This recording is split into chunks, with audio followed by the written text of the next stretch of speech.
Ladies and gentlemen, we now move to our panel discussions. Our first session is called Finance for Business. I come from Mumbai, the financial capital of India. What I love about my city is that everyone is hustling to make a mark in their respective fields. It may be a roadside hawker selling our famous Mumbai vada pav, or a doctor who is working day and night at a hospital, an industrialist, or even a struggling actor. Mumbai is one city that welcomes everyone with open arms. When one lands into Mumbai, one can literally smell business in the air. As we all know, fortunately or unfortunately, money is one of the most crucial aspects of our existence. We may choose to ignore it, but eventually at some phase in our professional or personal lives, we need to prioritize it. And businessmen, entrepreneurs and professionals simply cannot deny the importance of financial acumen and awareness. I read a beautiful quote about money which goes like this: money is power, money is freedom, money is a cushion, money is also the root of all evil, money is the sum of all blessings. Basically, money is whatever you want it to be. Our session, Finance for Business, will be moderated by a well-known Saraswat personality, Mr. M.N. Pai. He is a chartered accountant by profession. He's also a trainer, mentor, and life coach. He has an experience of over 30 years in the field of finance and has been associated with various social causes as well. He's held leadership positions in the Institute of Chartered Accountants, Toastmasters International, Indian Society for Training and Development, Chinmaya Educational Institutions, World Konkani Center, the Mangalore Town Cooperative Bank, and many more. An excellent orator, a powerhouse of knowledge. Ladies and gentlemen, please put your hands together and welcome your moderator for this session, Mr. M.N. Pai.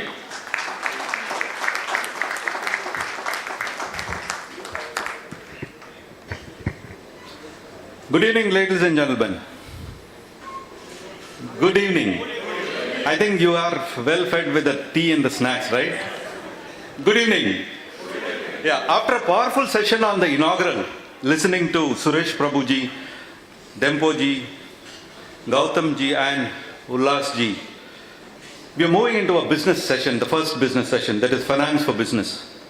To make this panel session special, we have 4 special people as the panelists.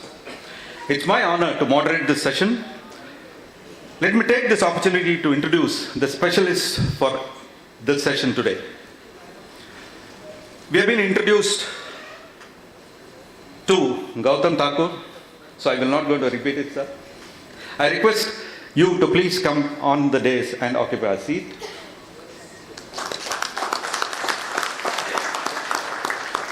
The second panelist is Anand Devidas Tagarsi.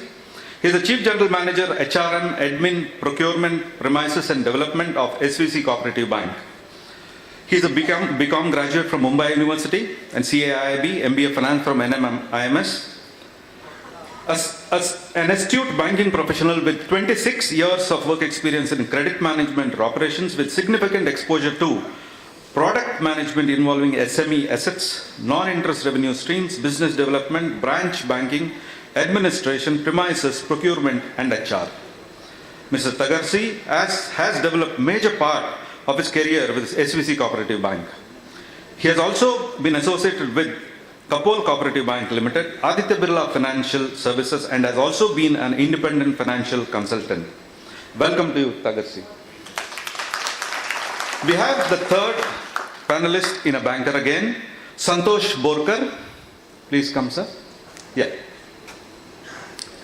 Santosh Borkar is a core banker with over 36 years of cooperative banking experience. He is a commerce graduate and has done CAIIB and Diploma in Corporation. He joined NKGSP Bank in the year 1987 and has rich experience in branch banking and has headed various departments. The branch expansion of the bank from 20 to 104 across 5 states was very effectively handled by Borkar. He is at presently heading the business development, marketing and branding of NKGSP. Welcome to you, sir. The fourth panelist, our own Amit Pandit. Yep. I'm not going to introduce him because he's been introduced already. Welcome, Amit. Thank you, gentlemen, for offering yourself with us today for this special day. We are definitely honored by your presence and participation today. We are pressed for time and the organizers have warned me it is only 30-minute session. So please bear with us for the next 30 minutes. Let's go to the first question to start off, mainly to the bankers. What are the key products that your bank offers to businesses and MSME especially now?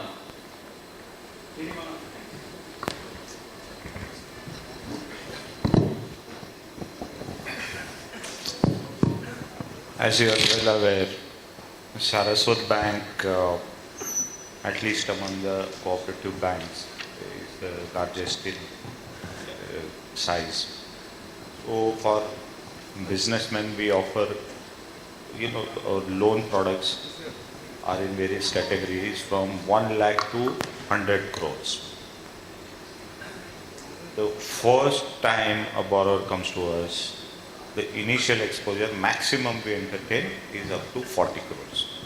Now this is pan industries, any kind of industries, whether it is or at any scale, whether it is, of course, depending on size, or obviously it will be micro, small, and medium.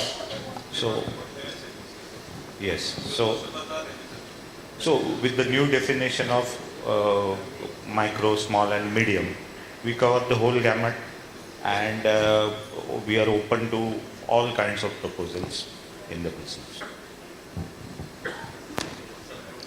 Yeah. Good evening, everyone. I represent SVC. Like he's already introduced, we are the second largest after Saraswat, and the products that we offer are all kinds of working capital facilities, funded, non-funded facilities. When I say funded, it would encompass working capital, term loans, and on the non-funded part, it would be LCs, bank guarantees, and as on date, all the 3 banks that are here are AD1 licensed bank. So we also offer pre-shipment and post-shipment credit facilities to all borrowers.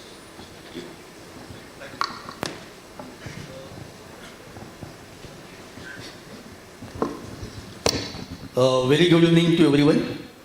So these questions specifically regards to the MSME and SME. Yes. Yeah. In this regards, there is a CGTMSE scheme launched by the CDB in August 2009, wherein those entrepreneurs are ready with their plans but not having enough security to provide to the bank, where the CDB scheme is there by which loan can be granted to them.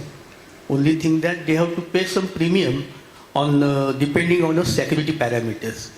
For 25% if he provides security, then there will be premium of 1.5%. As the security percentage increase, so that level will go. Here only thing is that there should not be short mortality up to 18 months. If it is there, then the claim may not be settled by the CDB. In short, means there should be proper credit assessment. As regards MSME and SME, we have got the 2 schemes, which is called, one is a Trade Fina, where maximum we offer a finance up to 1 CR. This is mainly to the retail traders, groceries, and where the up to 25 lakhs we won't insist for any security. You can go up to. And as regards manufacturers and wholesale traders, there is a called Udyam Fina, where maximum limit is up to 2 CR. Here also up to 25 lakhs we won't ask for any. Yeah, thank you. After looking at the financial products of the banks, let me ask the finance expert. Are there any other alternatives to raise funding apart from the banks? For the MSME sector, basically. Yeah. Thank you. Generally, businesses can raise 2 types of funds. Either I can raise equity or I can raise debt. Bank is one sort of debt. Apart from bank, There are NBFCs which offer.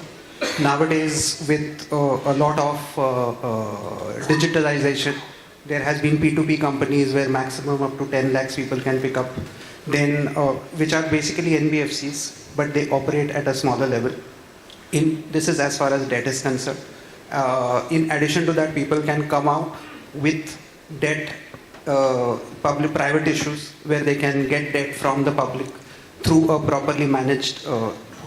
So debt is this limited portion. The other portion is equity, where people come in either through an IPO or they can come in through private equity.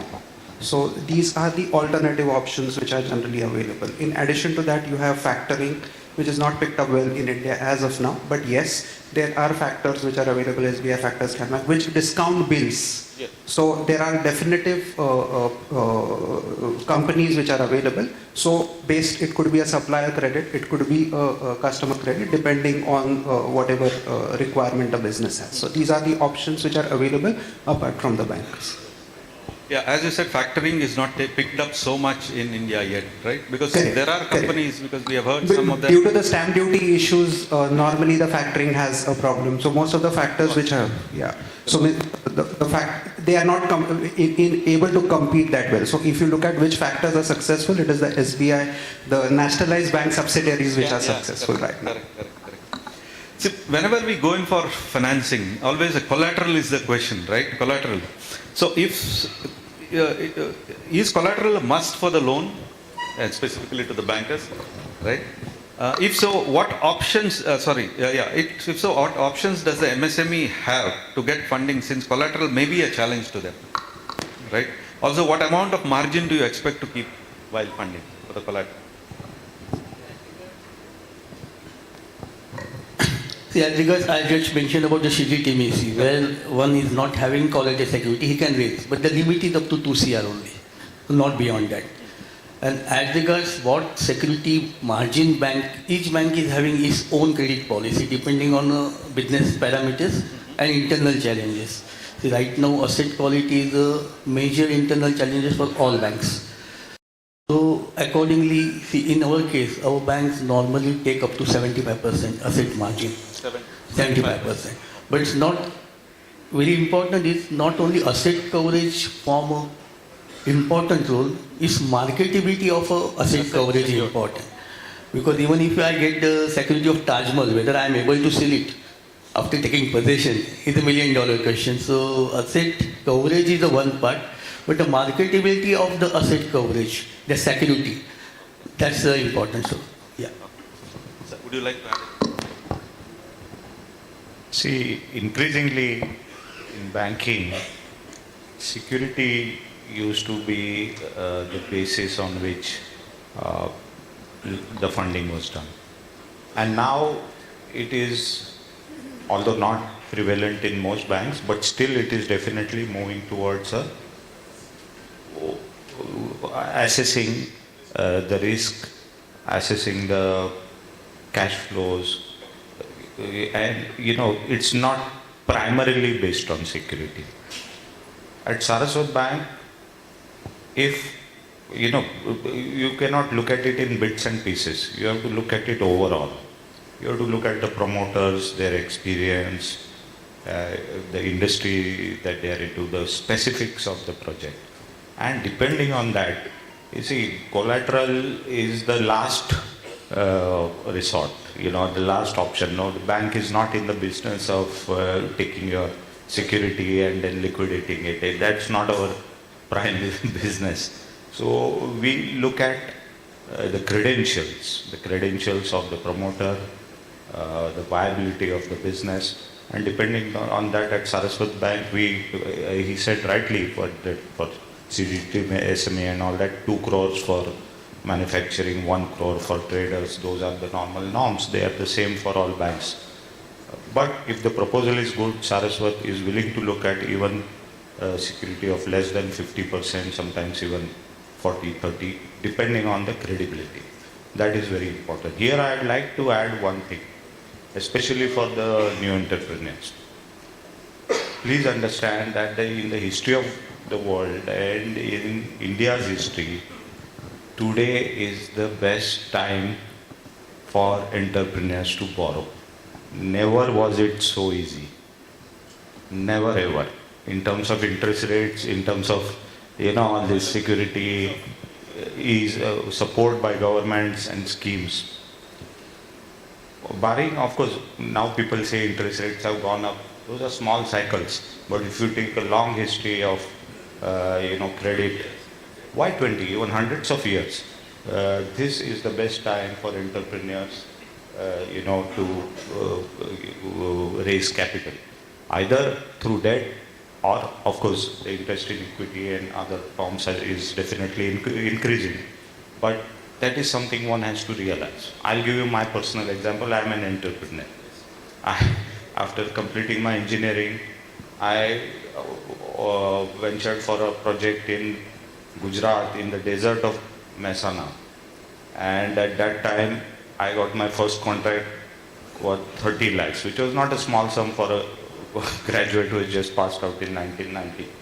And I got that contract because the work was to be done with Russian engineers and it required a lot of technical understanding. And that was my first contract. The company Lloyd Steel, they had an engineering division. They're happy to give that contract to me because nobody else would be able to read those drawings and speak to the Russians. So I got that, but I laid down a condition that my running bill should be not more than 3 lakhs. I don't have any money. In fact, I didn't have any money at all.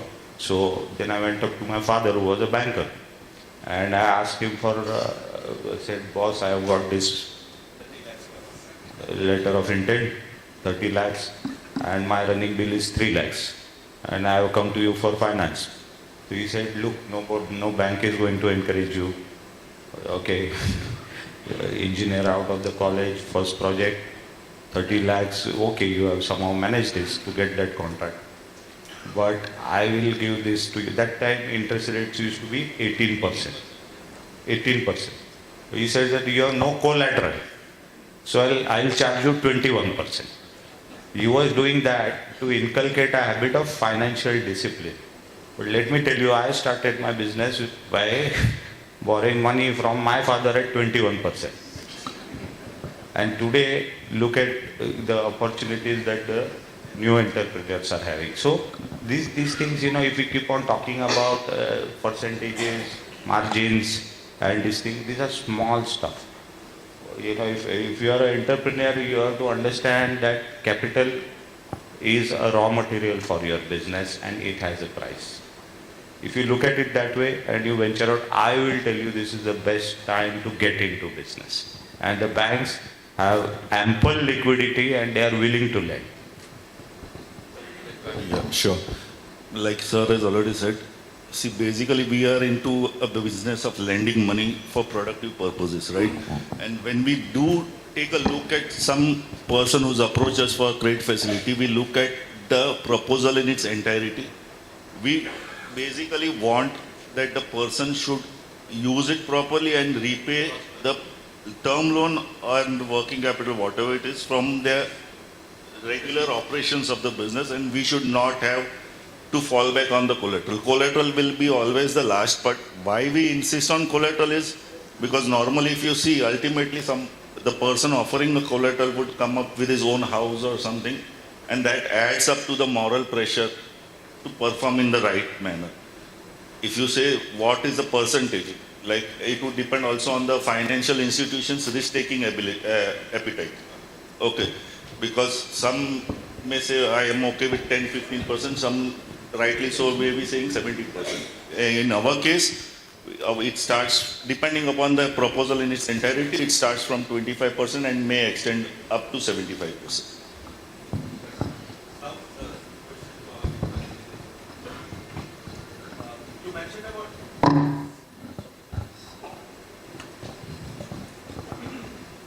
You mentioned about private equity and IPO in the earlier question. So, if so, when should a business look at private equity or IPO? When? Very good question. A very difficult answer. See, private equity and IPO, one has to look at two sides of the coin. Today, the BSE and the NSE have come out with options of an SME IPO. where even a small entrepreneur with a base level net worth of 1 crore can enter the market at an SME segment. And then once it goes beyond the 10 crore requirement, then it can go on to the normal segment. So today SME IPOs are also there, and which the BSE and the NSE both are promoting. So IPO is a situation where there is a requirement for money from the public. Then yes, it is good. But there is a flip side to it. Along with public money comes the cost of compliance. So your compliance tends to go up multifold. So for all listed companies, okay, the compliance cost is very high. So practically when you look at an IPO, you should be prepared for that extra bit of compliance. So for that extra bit of compliance, your finance team needs to grow. Your finance team needs to have professional people as well as support. So that is one from a IPO perspective. The second part you asked was about the private equity. Now normally private equity is set of investors who are dealing in investing in the capital segment. So they would come with a minimum threshold. So today the minimum thresholds for most of the private equity people is $5 million. In some cases it is low in some funds. But a person starting off has a private equity which is also called as an angel fund. So there are individual industrialists who are entrepreneurs who are willing to help others. So it is the initial part. So they are the angel funds which start with smaller time capital, which is for an initial startup. Then subsequently people can get into even venture funds for that matter who are willing. But today there are a lot of venture funds who conduct what you call as a day program where 100 people are called and you have to make a pitch in less than 2 minutes. And then it's like Shark Tank, which you see on TV right now, right? So you have to make a pitch in less than 2 minutes. And if they like the business, they'll say, okay, I'll fund you so much. So that is what even the venture capital is having. Because today capital is available. Only thing is these people are looking, not venture capitalists, but the private equity look to exit in a period of 5 to 7 years or 3 to 5 years, depending on that. So therefore conditions are put. So the flip side is you have to take care of those conditions because they also don't come with a lifelong investment plan. So they come with a plan that they also have investors who need returns. So they come with a return plan. So across this is how the private equity. So along, it's easy to say, oh, I have got private equity money, but the flip side is they sometimes drive the business also. And there are many cases which we can see that businesses have grown, but finally the promoters had to buy back the private equity at a very high premium. And then finally he went into a problem because he did not have the money to buy them back. That these are also challenges in private equity. The question is to the bankers. Now the question is to the bankers. Does the banks fund M&A transactions? I mean mergers and acquisitions? See, as cooperative banks, we cannot actually do that. But if the promoters, there are other ways to fund this particular acquisition or M&A. Maybe we can extend a property loan or something, and then that can be used for that. But we would not be doing that directly. No, same way, cooperative can't function, merger and acquisition. Mergers and acquisition per se, as is done by others, we are restricted in doing that, but we can find out ways and means, like Sir said, to finance it. Yeah, financing of promoter shareholding is not for buying of equity shares. Maybe if that person is buying over the entire assets or something, that is a different story. Or then if we are that confident in that person, then there are multiple ways and means of financing. To Amit, because the bankers say it's difficult to M&A funding. So what are the options M&A fund has? See, typically M&A has two types of, the word M&A is merger and acquisition. Okay. So in a merger, typically there's a share swap, right? So technically funding is not relevant in that sort of a situation. Funding is relevant in an acquisition situation where I'm acquiring a company. Now, if I'm acquiring equity where they're saying right is correct, they may not be able to fund. But private sector banks, public sector banks do fund because they don't have any restrictions on the type of funding. The cooperative banks, RBI has put in a restriction to some extent that they cannot fund the equity part, but they can fund the debt part. For instance, if a person is buying out a business by taking a loan against the assets of the business, then yes, they can, I think, definitely fund it depending on case by case basis. But from a typical perspective, equity funding is done by all other banks except the cooperative banks. Question to the bankers, basically. Sir, do you have any special scheme for the Saraswat Chamber members? Well, That is what all of us are interested, right? during the tea break, I was asked quite a few questions about this. And there were some misconceptions which I would like to clear here. I had, while announcing that, made it pretty clear that this scheme is for first generation entrepreneurs. First generation doesn't mean your son is a first generation. Maybe. So that is one thing. Secondly, there were quite a few serious questions about how we would go about it. Here I would like to elaborate that the chamber and the bank will sit together and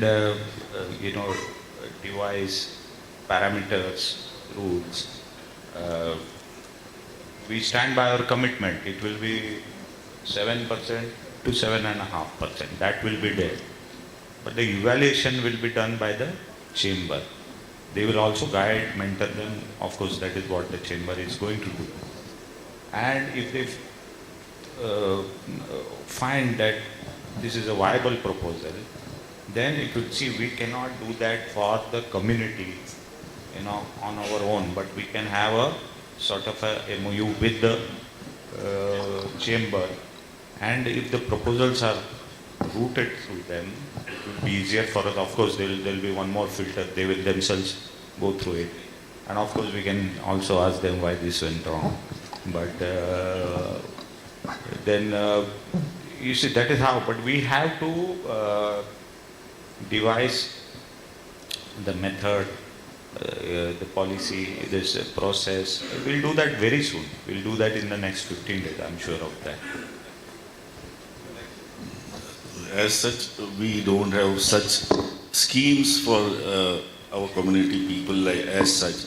But depending on a case-to-case basis, we can always find out a via media on how to go out of a way to finance a particular project, given the taking into account its repayment capacity and all other parameters. We would be there to support Saraswat entrepreneurs. As Thakur sir had already announced that it is fourth generation at 7.2, 7.5% to 8%. Definitely we will take this thought to our board. We will work on it. But as regard Thakur sir had mentioned, whether we can give a specific concession or to community, that we need to check the RBI regulations for it. Because otherwise we have to design a separate scheme for it, where chamber will vouch for it, and something process we need to establish.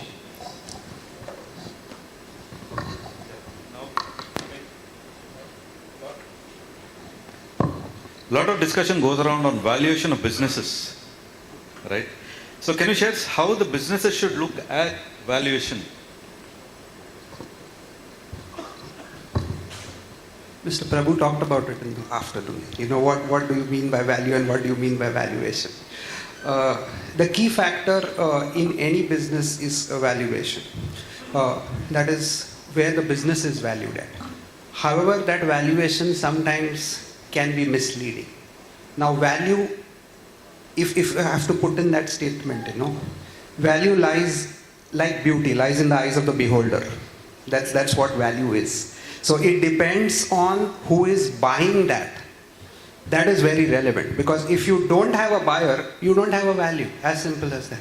So unless you are sure that there is a buyer to your business, your value could be anything. But typically said, a valuation is something which works on a simple principle of cash flow. And that is what people call, sometimes we are old school of thought, because the new school of thought is like when you burn cash, your value goes up, multiple. That is for the startup communities. But a business that has to be sustainable has to have cash flows, and that too positive, not negative.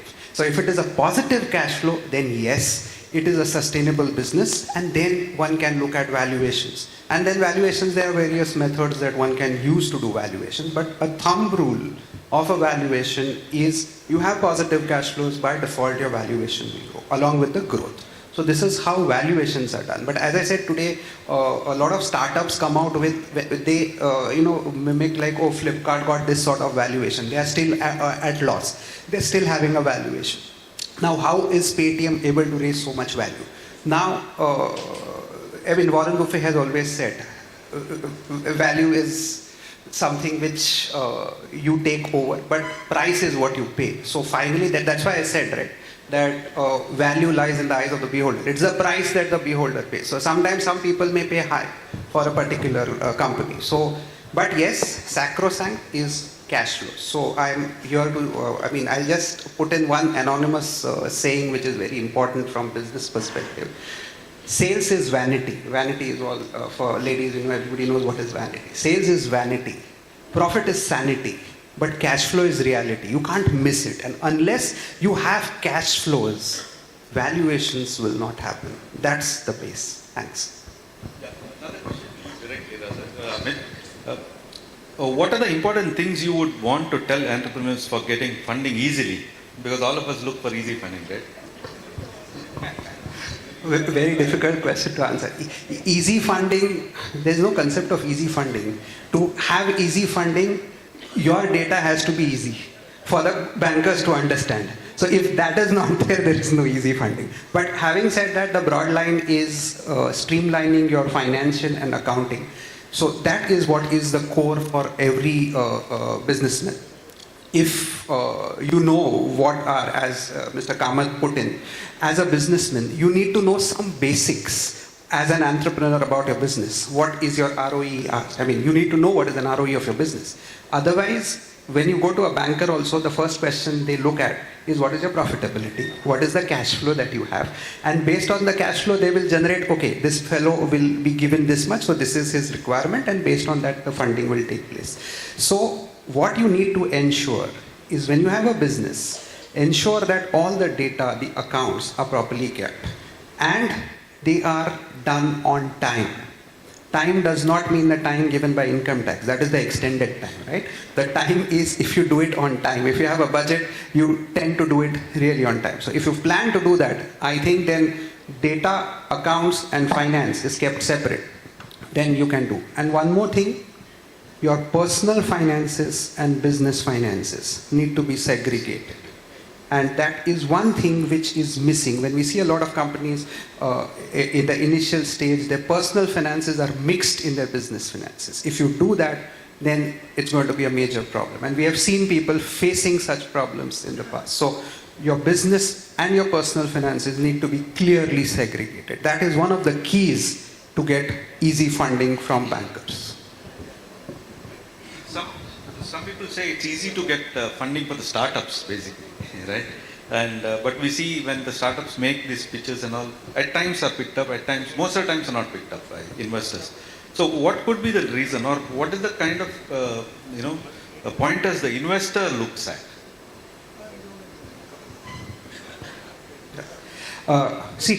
Typically the investor in a startup will look at the business growth. Because if the business is a sustainable growing model, he'll put in money.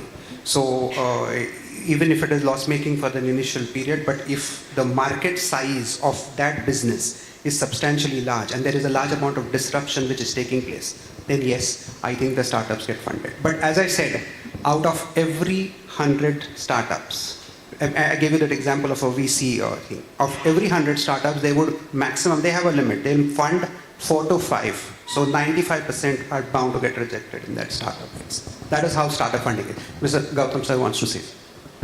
Amit, I'd like to add a few things here.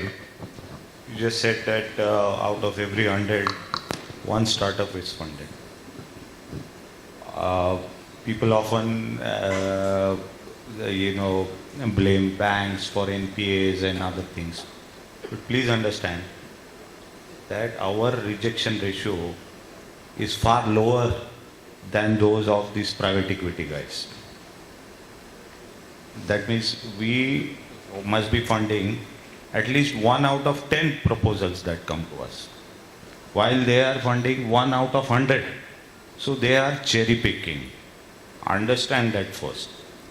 And the price of, they say no, price of equity, ultimately they are looking for an exit. Here maybe I am betting for the bankers, but you must understand that in the long run, if you are going to give this whole thing, I look at the new generation, they are thinking only about valuation, about build a sustainable business. Value will come. Once you build that business, there is going to be value. But if I have seen enough cases where, the startups invest and every day they'll come and sit on your head, why this has happened, why this has not happened. If you have some particular product, if that product is selling, no, they will not talk about that. They will talk about the product which is not selling and how are you going to scale that. Some MBA from somewhere will come. I'm sorry if there are any MBA. But this man has never gone to the market and sold a product, and he will try and ask you questions. So I'm talking with both perspectives. I'm a businessman as well as a banker. So listen to this very carefully. That if you want to go in for the long haul, go for debt. But if you want to, just like them, you want to just get into that valuation business, is something. Maybe I'm being seen as someone batting for the bankers. No, I'm talking on behalf of those who want to build a long-term sustainable business. Value will come automatically. Yeah, I totally agree with it, sir. Because as bankers we look at any proposals, it's not for the short term, we look in for a long term relationship wherein the client grows and we as a bank also grow. Okay, and it's rare that the banker will reject a proposal unless and until the client has forced him to. Maybe because of non-payment of taxes, delay in statutory dues, some indiscipline on his part, which would give the banker a signal that, boss, this is something which I need to tread carefully. Otherwise, the chances of rejection per se are negligible. Yeah, I just wanted to add two things here. One thing is whenever you're looking at equity, also understand one thing, that you are diluting your stake in the business for the equity investor. So if you dilute it early, then you have already given somebody a larger stake. So keep that in mind when we are looking at diluting. Thank you. Yeah, as we are pressed for time, I said 30 minutes. Any audience has questions? I can allow 2 questions. Quickly. The mics will be given. Please, volunteer, put up your hand. Anyone? These are all experts in the finance field, banking and finance. So, opportunity. Yes.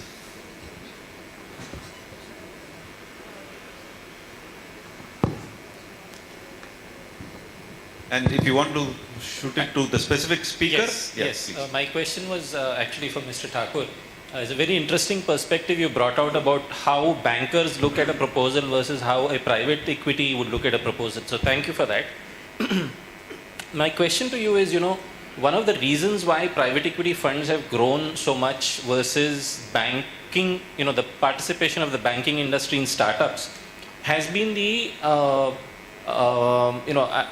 I don't mean to be rude, so I'm not going to mince my words, has been, the inability of the banking industry to sometimes see the value in a business idea or the spark in a business idea. And I don't blame the banking industry because you're not in the business of taking risks. unlike what a private equity house would do. So, I just wanted to hear from you, what is it that the banking industry is doing to address this kind of a scenario where you would balance, you would open your mind to more risk taking, but at the same time balance it with the interests of your depositors? That was a very good question.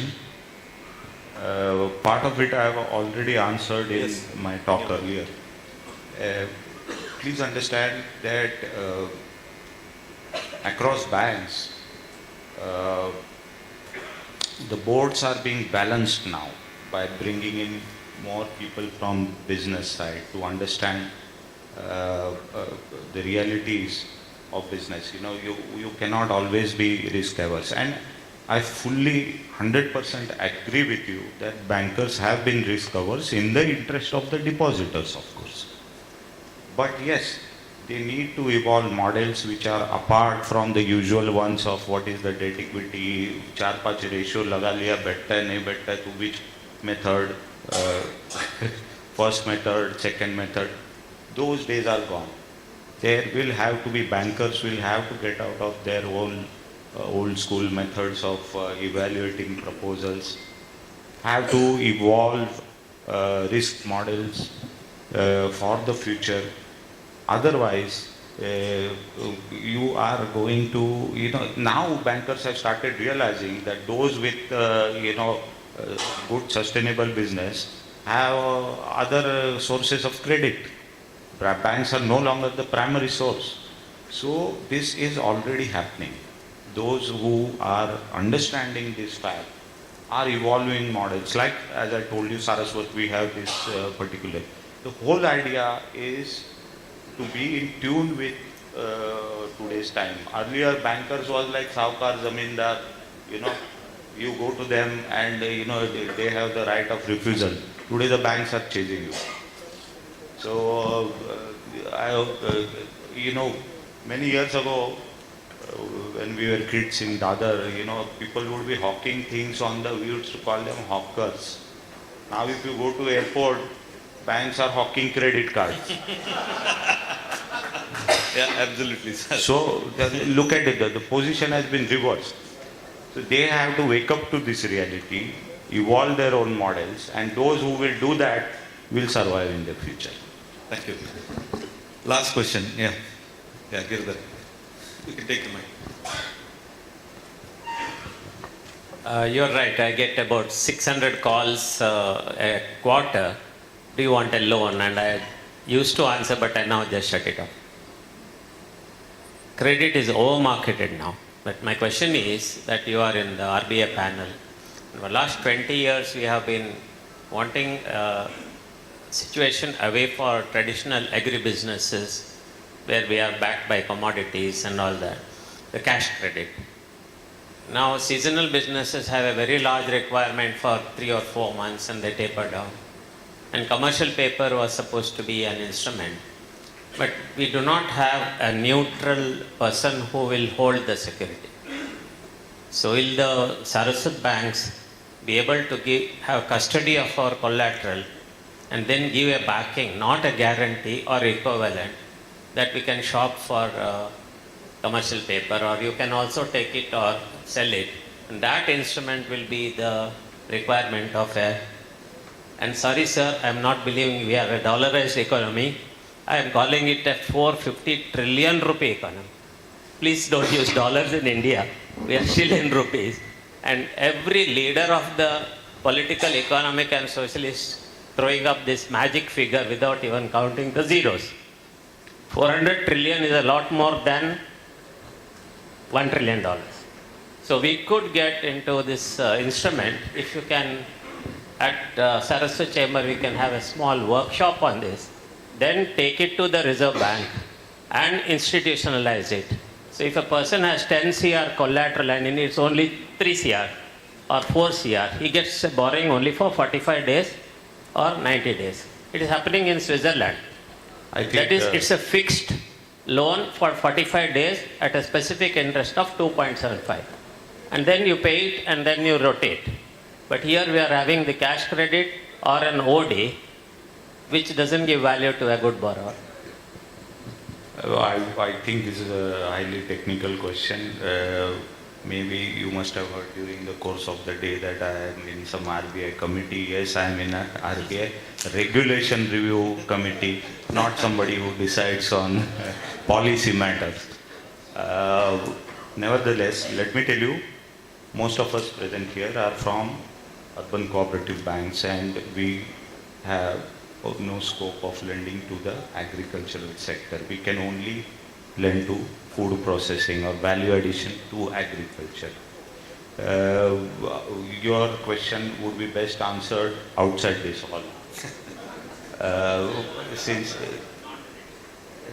Because it's highly technical. You can meet the expert Mr. Pandit here, because this calls for policy changes at all levels, right from the ministry to this thing. I don't think this question is fit for our gathering here today. We'll take it up some other time. And I'm not in that committee of RBI. Yeah, one question from a lady there. Yeah, the last one, no more. Yeah. Where's the mic? Can you give her the mic?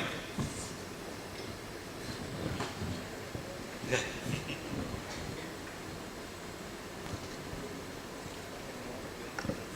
Sir, there were two things that happened. One is that we should entice more youngsters to join here, and another thing is that first-gen entrepreneurs will get a loan at 7.5%. Okay, so the merging of these two would really mean many meaningful ventures coming up. But the ground reality in Bangalore, where we stay, where we have our friends, our age people who are doing startups, and when we ask them their mode of trajectory for their startup, what they say is we will create the startup, put in everything legally, financially, everything will be right. We will put all our statements of accounts, everything will be very pakka. And for 3 to 6 months, we'll hype it a lot. We will get some advertising, we'll hype it a lot. The valuation will go high. And then we will get someone to purchase a stake, equity stake. And then what we will do is, with that equity, we will recover our money, and that's it. So we are doing easy money. I and my husband, we are chartered accountants. We try to tell them that debt funding is better any day. But nobody is ready to listen to us. Also, getting debt funding sometimes is difficult. But how can we put forward this message to the younger group that go for startup, but go for debt funding? एक दो fail हो जाने दो, बाद में सब line में आ जाए.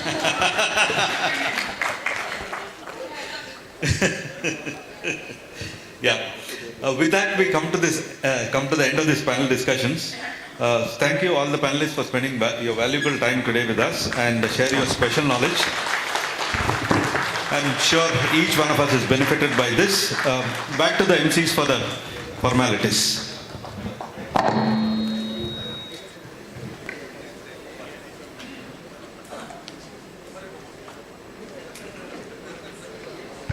Ladies and gentlemen, huge round of applause to our wonderful moderator and to our lovely panelists.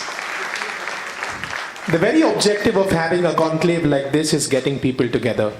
And as Mr. Suresh Prabhu also said, that our community never compromises on values and culture. And promoting the cause of Saraswat culture and preserving our culture, we have with us some esteemed people, the vice presidents and the presidents of the All India Saraswat Cultural Organization here with us. So firstly, a huge round of applause for ISCO, because they are really working hard to preserving our Saraswat culture. We have with us Mr. Subhash Saraf, Mr. Kishore Masurkar, but I would like to invite the president of the All India Saraswat Cultural Organization. He is also a director of the Saraswat Chamber of Commerce. He is the chairman and managing director of RX Pharmaceuticals. Ladies and gentlemen, a huge round of applause to Dr. Ajit Gunjikar.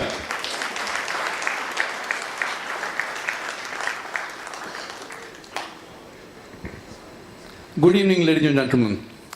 I'll take just 2 minutes just to announce that we have one more opportunity to meet in person on 12th of November in Mumbai.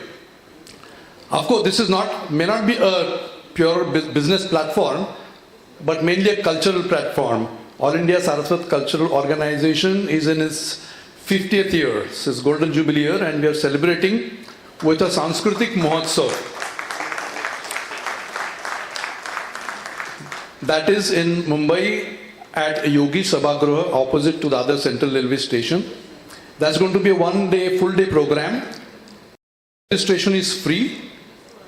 We will definitely have people from Kashmir to Kerala, will be from business as well as from non-business background. This is going to be a cultural day. People from all over the country from Saraswat community will present their culture in front of us. At the same time, we will have one session for our chamber, because ultimately we need to reach to people. Today maybe we have people from Maharashtra, Goa and Karnataka, but I think there are lot many Saraswats all over the country. They'll be there from MP, Rajasthan, UP and Kashmir, and of course from this part till the Kerala. So I request all of you to register. The registration will be online. We will reach you through Saraswat Chamber as well as through ISCO. Please join us there. There will be a lot of opportunity again meet and discuss. Saraswat Chamber also will be represented there, and others who are not still connected will get to know about chamber activity, which is the main interest of ours. So it's the whole culture, business is part of it. So let's join all together for ISCO function on 12th of November. Thank you very much.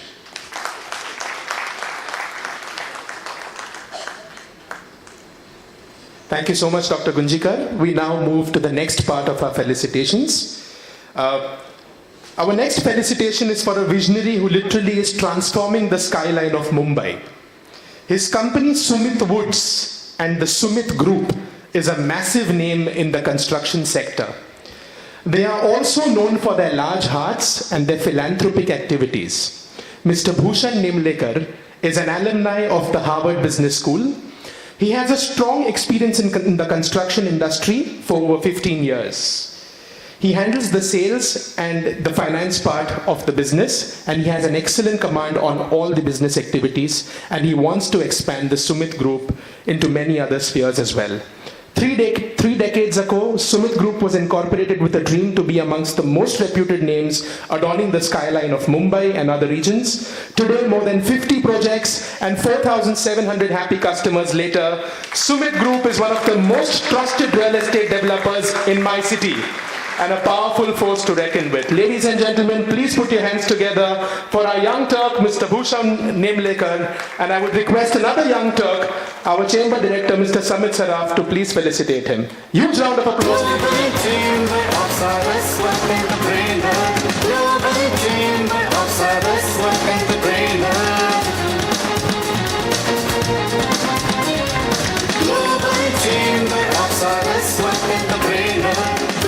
Ushan, I hope I get a flat for saying all these nice things. Next up, we have one of the biggest names in the jewelry sphere.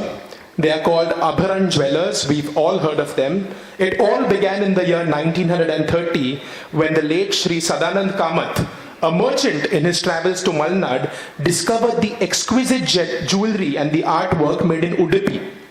He was a man of principles and sold only pure gold to all his customers. In 1979, Shri Madhukar Kamath, his son, started a new gold showroom called Abharan Jewelers in Udupi.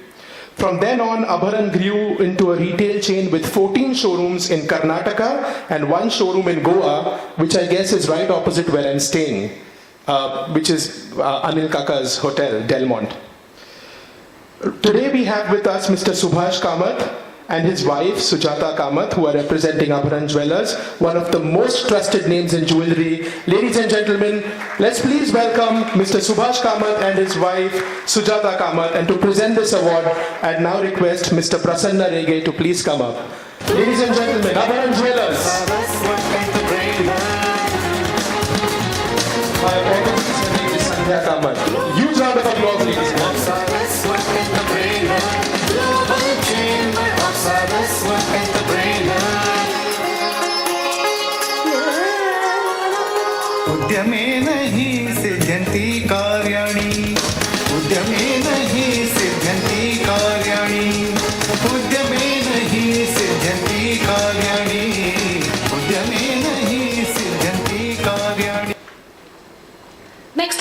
and gentlemen, is Mr. Anand Pejawar, the Deputy Managing Director of SBI General Insurance Company Limited, a subsidiary of SBI, backed by a vast corporate experience of over 39 years, ranging from Life Insurance Corporation of India to banking, financial distribution, to the top management of SBI Life Insurance. Shri Pejawar is decorated professionally with several national and international awards and recognitions.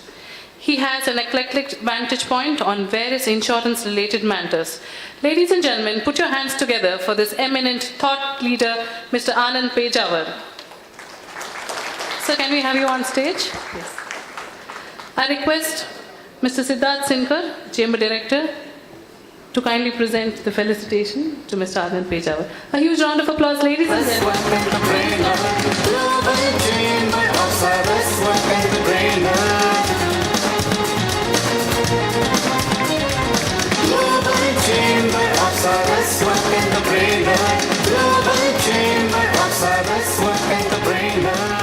Up next, ladies and gentlemen, is Jagmohan Kaul, Sri Jagmohan Kaul, fondly called Jaggi. He is the founder of Very Spring Group, consisting of Very Spring Engineering Solutions India Private Limited, EDG Consulting Engineers Private Limited, and Airfins Private Limited. With guiding principles like uncompromising quality of products and services, highest ethics in business and personal dealing, and with the aim to build a strong and consistent company character, he is definitely an inspiration to many of us. Huge round of applause, ladies and gentlemen, for this visionary, this powerhouse of knowledge and experience, Sri Jagmohan Kaul. So please do come over to the dais. I request Chamber Director Dr. Riya Vaidya to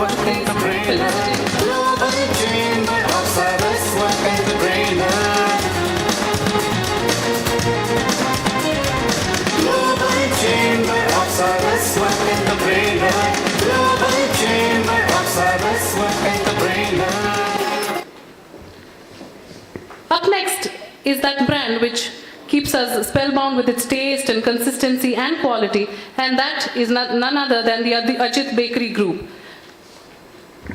Ajit Bakery is a family-owned business that has made a mark in the baking industry. It remains one of the renowned bakeries in central India due to quality, innovation, hard work by a dedicated team. Ajit Bakery has carved a niche in the hearts of customers for the past 66 years for unmatched quality and taste. They professionally cater to the requirement of Indian Railways, Airport, Air Force, schools, hotels, and many private institutions. With a humble beginning from a single outlet, Ajit Bakery has entered into a strategic expansion drive. Thereby, their supply chain network reaches to nearly 2,200 shop counters of Nagpur and central India. Huge round of applause, ladies and gentlemen, for that feat. So here we have a man who gives us quality food with delightful taste. In short, a gastronomical experience worth cherishing. All ready to set his footprints globally, Mr. Vikram Devarkar, Managing Partner, Ajit Bakery. Huge round of applause, ladies and gentlemen. I request the Chamber Director, Vice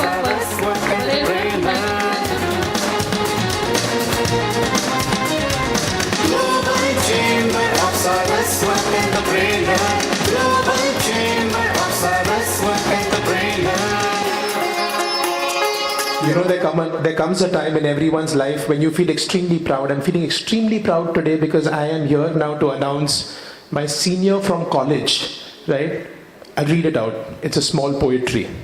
It is indeed an honor for us to have my seniors from my college, Podar.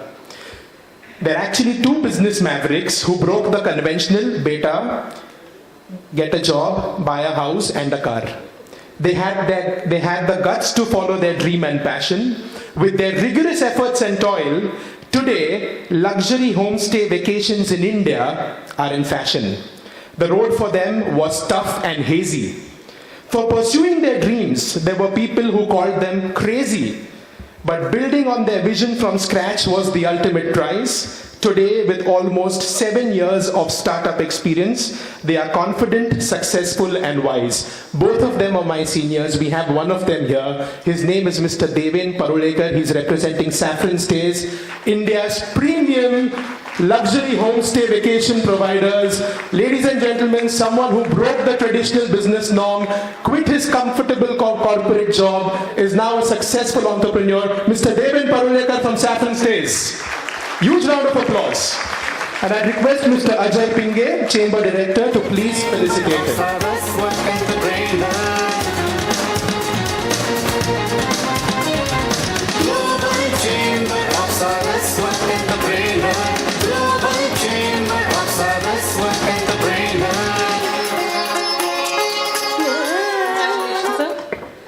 Ladies and gentlemen, let's now move on to the next session, that is the panel discussion on building values in business by some of the most eminent speakers in the house today. Building and creating values are most imperative to any business house, whatever the scale of business. It adds to long-term business growth and success, increasing employee satisfaction. It enhances business assets and financial growth and creates a positive business reputation in the market.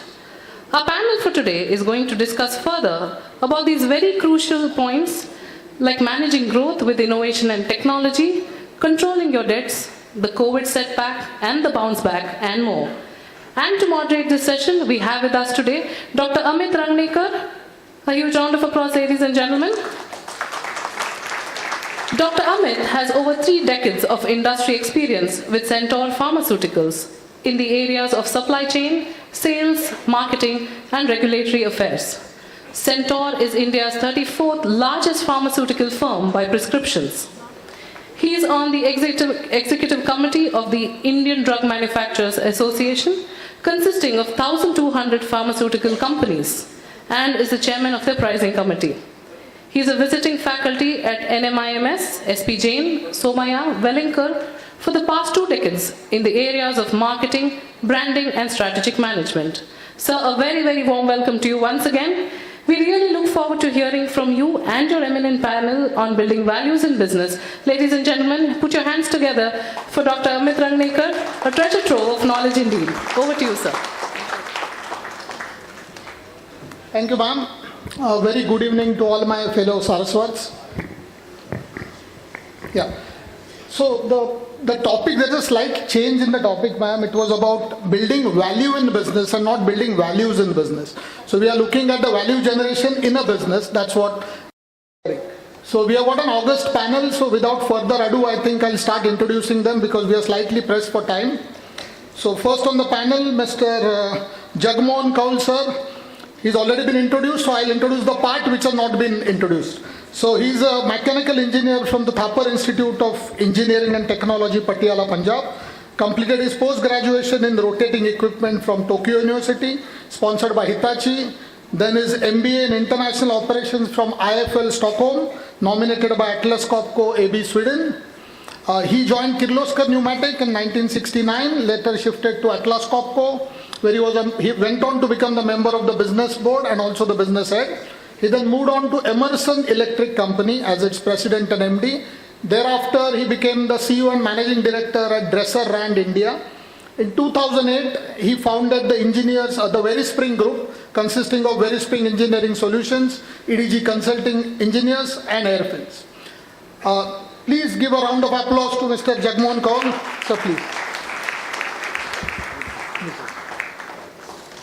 Next, we have Ms. Aditi Kare Panandikar. Ms. Aditi is the Managing Director of Indoco Remedies Limited. She holds a bachelor's degree in pharmacy and a master's degree in pharmaceutical administration from Ohio State University, USA. She has been the recipient of the Leader of the Year Award at the UBM India Pharma Awards, Businesswoman of the Year Award at the Business Goa Awards, and the Jack L. Bean Post-Baccalaureate Alumni Award from the Ohio State University for her outstanding contribution to the pharma industry. Aditi is a third-generation entrepreneur, and a sharp business acumen and dynamic leadership has catapulted Indoco Remedies to India's 24th largest pharmaceutical company, with exports to all 5 continents and a market cap of $500 million. Please put your hands together to welcome Ms. Aditi Kare Panandikar. Next we have Goa's own Mr. Shekhar Sardesai. Mr. Shekhar Sardesai is the founder and managing director of Kyneco Group, a leading player in composites. Mr. Shekhar is a fabrication engineer from the Government Polytechnic, Panji. After gaining experience with world-class engineering and manufacturing companies, Shekhar started Kyneco in 1995. The Kyneco Group is India's leading provider of composite products for technology-intensive industries like aerospace, defense, mass transit, telecom and wind energy. Kyneco has multiple manufacturing facilities spread across Goa and at on-site assembly facilities at customers' locations. The group employs over 1,000 people and exports 30% of its products abroad. Kyneco provides solutions for Indian Railways, naval warships, indigenous missile programs like Agni, space launch vehicle programs and Gaganyaan. Kyneco JV with Common Aerospace Group USA provides composite products for Airbus and Boeing platforms.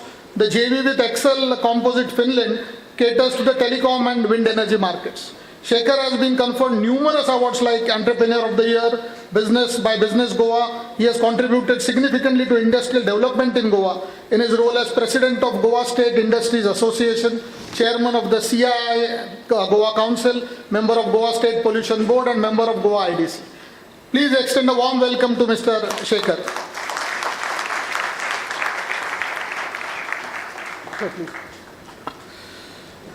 Next we have Mr. Deven Parulekar. He is a founder of Saffron Stays. He is a commerce graduate and MBA in production planning and operations.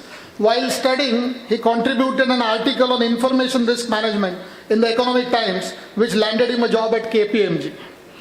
He ventured into the entrepreneurial world with an online marriage bureau. Later joined Ernst & Young and over 16 years built and led cybersecurity and risk analysis practice as a partner. He joined his wife Tejas at Saffron Stays as a founder. His motto is he wants Saffron Stays to be known as a market leader in the alternate accommodation industry by hosting guests from across the world in hand-picked private vacation homes. Welcome, sir.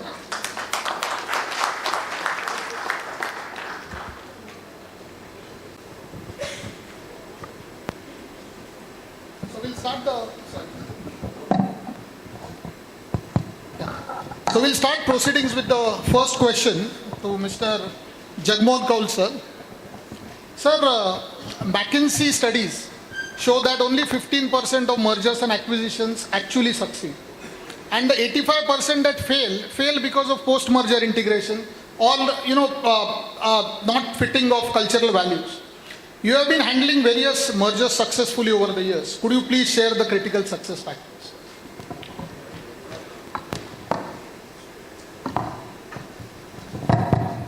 Thanks very much for the question. It's a very interesting question. Mergers and acquisitions, in my opinion, the term is used very loosely. Really, merger and acquisition, what does it really mean? There has to be a motive behind it. Why are you wanting to acquire a company or why you want to merge a company? There has to be a clear objective about it, objective thinking about it.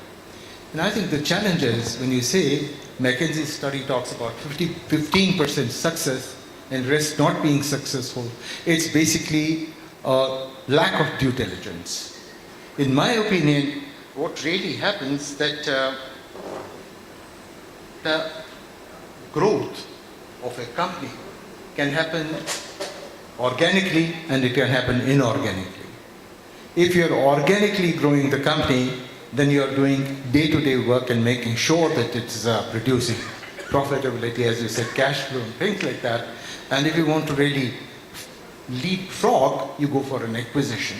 But before making an acquisition, a very thorough due diligence is required to be made.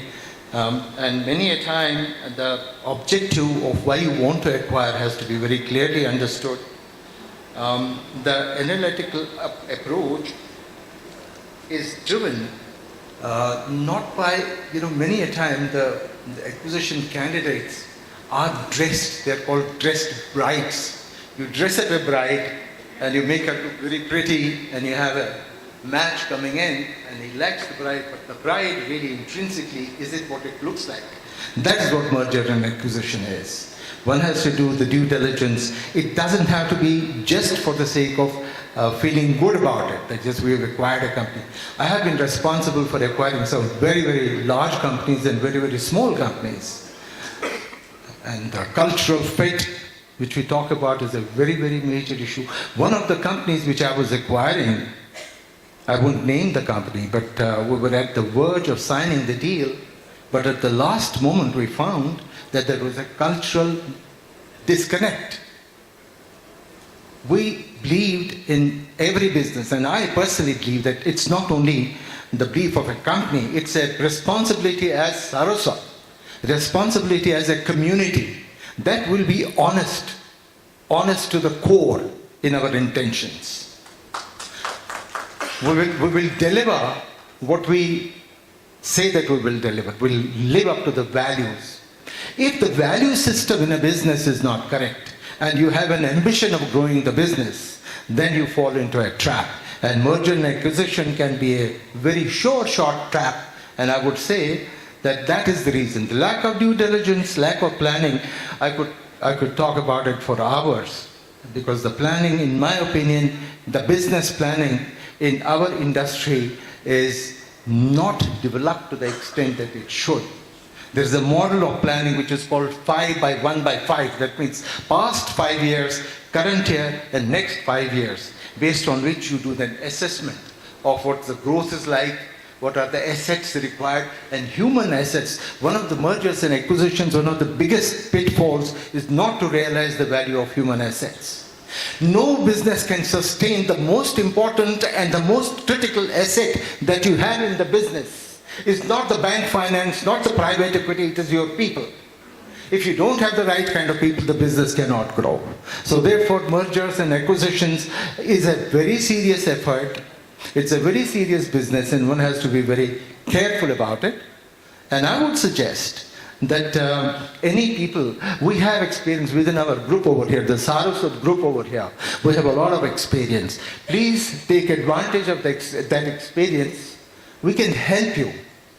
From the house of Tatas to Mittals, that's the Bharatiya group. In that space in Goa, I was the first president of Emerson Electric who acquired a company called Duraline here in Goa. And I know how many factors with the culture of different houses, how it really works. So, this is not the forum for that, but if any of you have any questions or you need any help, you need any assistance, feel free to get in touch. This is a very serious affair. Mergers and acquisitions is not what we really tend to believe. It's a very serious affair. Sorry, a long answer to a short question. Thank you, Mr. Cole. By the way, we spoke of Saraswats from Maharashtra, Goa and Karnataka. Mr. Cole is a true blue Saraswat from Kashmir. The original Saraswat, and now we've become dinosaurs because we're extinct there. But then the DNA and the blood is the same. Thanks. Thank you. So next question is to Ms. Aditi Kare Panandikar, but I think Mr. Ullas Kamath sir already gave us some insights into third generation entrepreneurship in the sense that I'm going to refer to a Harvard business study which shows that only 10% of family owned businesses remain active by the time the third generation is ready to take charge. This was in the US, I think in India it is 3.5% as you said sir. But in Aditi's case, she took over as the managing director 10 years back. And she has succeeded in multiplying the market cap of Indoco Remedies 5 times in the last 10 years. So we'll ask her about how this has been achieved. Thank you, Amit. So I have been managing director for 10 years, but this is my 30th year with the company. And I think part of the reason I have succeeded is because that has been the trajectory. So, I find it very amusing when in Hindi movies or they glamorize the whole corporate thing and, put the beta in the AC cabin, and none of that happened with me. My father was very clear that I would have to command respect and not demand it. And that's the only way he would have it. So I beg to differ, Ullas sir, because I know a lot was spoken in the morning. You said put family first, business later. My father always put Indoco first.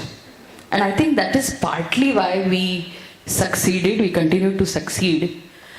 And he was very clear that if you're not good enough for my company, as you said, the family will have a business, but you may not be in it. So, yeah, Haveli ki umar 60 saal. I think in every language and every culture, it is an expectation that the third generation will destroy. Partly because that generation has it all, and the ambition aspect of wanting to achieve so that they have money and they can go after all their dreams and expectations, that gets a bit diluted. So I think my parents did the right thing. They raised us not like the third generation at all. We were raised very rooted. In fact, very clearly told that the education would have to be of that kind of standard. Your capabilities would have to be at that kind of level. I remember the first day I came to Indoco professionally. It was we are one company which takes leave on 1st of January because we work hard and party harder, kind of. So on 2nd January 1993, when I came to Indoco office, and I had been going to the manufacturing plant, which was at Andheri, during my college years as well, while studying pharmacy. But that day on 2nd of Jan 1993 was the only time I drove in my father's car to the company. And he said some things, typically one of which was command, demand, respect and all that. He also said that, Aditi, I have a friend in business and his daughters just studied like you in US and come back and everything, joined the business and everything is fine. But most of his senior management have moved after she came in. And he said something very, very deep. He said, I want you to carry my team along. And that is what Indoco is fundamentally known for. We have people who join and retire with the organization. That does not mean we are in any way not updated on technology or don't know the new things. It's just that it's a very culturally strong organization. You said about market cap 5x, whatever the dollar is, it depends on the dollar really. It's sad how for several years you remain at the same dollar value because of what's happening to the dollar. But so when, after 20 years in the organization, when I became MD and Sandeep is here, he's joint MD, we both were made, and my father really took a back seat.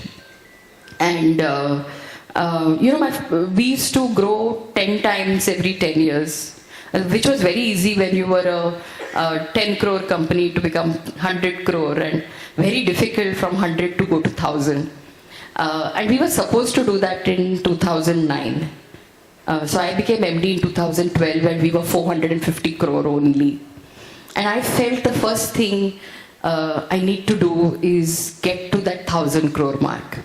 And across the organization, we all started benchmarking exercises. It is very funny as promoter owner when you meet people and you find it very foolish that they're not willing to invest in your company when you are at 450 crore and your share price is 1/7 of what they want to buy the share at 7 times after you become large. It was difficult for me to understand. But I did realize that getting to size is something we need to do. So in 3.5 years, close to 4 years, we went from 450 to 1000 crore. And all this while sustaining, which was very important because that's in the DNA of the organization. I think I will not drag this too much and maybe speak later. Thank you, Aditi. On top of the world but feet firmly on the ground. That's what Aditi is. So next question is to Mr. Shekhar Sardesai, sir. Kyneco has successfully transcended from technology on land to cutting-edge technology in aerospace, defense and space. This has seen a relentless focus on innovation and world-class technology. Can you share Kyneco's success mantra?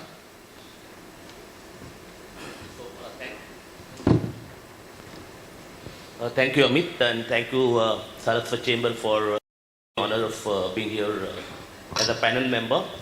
I think philosophically speaking, everybody will describe you success mantra in the same way. So from that standpoint, I think I believe that any entrepreneurship does not have a definite destination. Its destination is infinity. From that standpoint, again, when we look at the journey, there's no success or failure. There are only milestones. Some milestones may be achieved in time, the others may not. It's the people who actually define it as success or define it as a failure. And this noise continues. When you're successful, people call you a visionary in that time frame. When you're a failure, you're a reckless optimist. So if you can get rid of this noise and focus on your goal, very early in my life, I read this statement by Winston Churchill, and I still believe in it, that success is not final and failure is not fatal. So if you keep that belief, I think you will continue to persevere, and in this perseverance, you will find success as you go along. Success and perseverance will get you sustainability, and that is what which will create value. And that's exactly what Kineco has done over a period of time. We did not measure failure or success from time to time in terms of money that we made. We measured success in terms of milestones that we achieved, the accomplishments we had, and our goals have always been accomplishments, and revenue, profits have always followed. So that front point, today we are like 350 crores, and exactly at the same threshold or same juncture where you entered your business, and we're trying to be 1,000 crores in the next 5 years, and hopefully we'll get there with the same level of perseverance we've shown in the past. So on the other side of it, I think passion for what we do, passion for composites, innovation has always been our mission, technology has always been our focus, and world-class products has always been our commitment. These four principles have driven our business from day one, and they continue to drive our business. And again, when you ask about how did you transcend this journey, I think I have described this journey at many places, and I always propagate this theory of 3 I's in my organization. 3 I's. First I stand for intent. If you have a genuine intent to follow your dreams, and if you follow those dreams with intensity, that's the second I. And my third I is uncompromised integrity. So if you follow these 3 I's, I'm sure every entrepreneur could be achieving his dreams.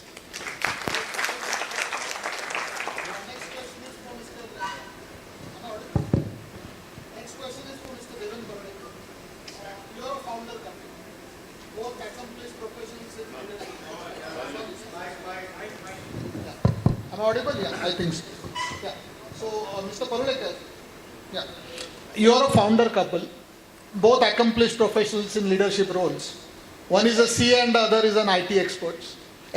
Yet you gave it all up to diversify into curated private vacation experiences with saffron stays, of which you had no prior experience. Please share your successful entrepreneurial journey with us. Okay, firstly, I think, what I'm hearing from them, we are far away from success. We're just about beginning. But I'll tell you my story. So Tejas and Tejas is my wife, and she's a chartered accountant, corporate banker, ICICI Bank, all of that. And I'm a commerce graduate, and I'm a self-taught techie. I learned how to hack, okay? And in that process, became a hacker. And in that process, joined KPMG and then Ernst & Young and became a partner at EY. And in EY, I built the cybersecurity practice. So I was an entrepreneur. Yeah? I always knew what it is to become an entrepreneur, but within the confines of an organization. Now I'll tell you 2 reasons why we did not do it for so many years. We always wanted to do this, okay? We wanted to be entrepreneurs, but let's be very, very truthful to ourselves. Entrepreneurs need safety nets, right? We did not have a safety net. I mean, we came from very simple, easy, middle class backgrounds, and we've seen tough times. So we said, let's build, our safety nets. But the biggest con job that is played on you as middle class, Maharashtrians is that, you are asked to buy a flat. And that only enriches 2 people, the bank and the builder. Okay, right? So by the time you buy your apartment, then you buy your second apartment, then you have your first child, then you have your second child, then you have your car, and then you have your fancy aspirations. I don't think when you lose your time, right? And then suddenly you turn 40, you wake up on that day, and midlife crisis happens. Then you walk up to your boss and say, look, now let me lead my life. And that's exactly what happened to the two of us. And I gave my resignation on that day, and they said, okay, now we have some safety net, but we don't have capital for business. And that's where the hacker mentality came. And we built a business where, if I tell you, the previous panel discussion was how do you raise funds? So I run a business which is asset light, okay, which means we don't even own one single brick in what we do. So I run close to now, 250 private homes, vacation homes. These are all ultra luxury homes which are run across the country, and each of those assets would cost anywhere between $1 million to $5 million as capital to buy. I don't own even one brick there, but I have management contracts with all of them, or leased homes or whatever, and they are with me for so many years, and we're adding 20 homes a month. So the entire capital that was raised was invested by a rich HNI or an industrialist who built those vacation homes for his or her personal ambitions or tastes, got tired of it and said, you know what, they will handle it now for me, and if possible give me some money, monetize that asset. It was a dead asset lying there, and we just figured out a way to monetize it. On the other hand, yes, we raised private equity, okay? We raised a couple of $1 million in venture capital fund, and then we realized, okay, you know what? If the cost of equity, I think someone mentioned equity is available. Let me make a quick buck and exit. I think equity is the costliest capital that comes to you. You don't realize this, but debt at 7% versus the IRR of 24% that you commit to your VC stroke, your private equity, there's a humongous difference, which means you are on a treadmill to create value for your venture capitalist or your private equity firm, because you have to give them an exit, right? So to us, we have reached that stage in our business where we have created significant value for ourselves, for our homeowners, for our ecosystem, but we've realized that the next phase of growth for us is customer funded business, which is the money that comes from the customer is to be used to generate profits, which is to be used to generate growth, and that fuels your further ambition. So we've calibrated it between the hyper growth of a VC, PE versus the risk, growth that, slow growth that comes from bank credit, to somewhere in the middle where we've said, look, let's use this a bit, let's use the, customer funding a bit, and let's create a business which you don't have to put one single naya paisa in capital. It's a very hack, honestly. By the way, in the 75th anniversary of our Indian independence, Money Control rated us as the top 75 luxury brands of the country. So, to be honest, a consumer company built out of nothing but a brand now. Thank you, Devin. On your hacking mentality, I have a follow-up question. I'll be partial to you. I'm asking you follow-up questions. I'll ask them individual questions. Sure. So, after your success, the competitive landscape in this vacation homes has completely changed. You have all the hospitality heavyweights like Taj, Marriott, ITC entering this arena. So, how do you hope to stand out? How do you hope to differentiate? No, it's fantastic. In fact, when we started out, you have to always identify your enemy number one. Because you have to show the North Star to your people and say, this is the company that you have to copy, emulate, disrupt, whatever word you want to use. So we chose for ourselves Taj, right? And we said, if there is to be any benchmark for us in terms of service standards, in terms of the quality of experience that our customers should get, the value system that an organization, we said, let's emulate Taj. Little did we know that we spoke so much about it that Taj got into my space. So now, it's been 2 years or 3 years that they run their own brand. They have 65, 70 odd homes that they run pan-India. We are 5 times their size. And when we compete in the supply market, we compete head on, and we win, they win. So, it's okay, it's fun. But the good news was, because of the entry of players like the Marriotts and the ITCs and the Taj of the world, my industry suddenly became the darling of at least not the customer, at least the media. right? So we got tremendous recognition in the space out of nothing, and we were like deer with headlights, wondering how did this happen, right? But we figured that we can stand on our own, right? And all you have to do is just be so agile and so fast and so technology driven. So that's our USP. We are agile and we are 150% technology driven. So that's your way to beat the Tajs of the world, because they have a 120-year brand to protect. I have nothing to protect. I can take risks the way I want to take. I can move at the speed of lightning. So,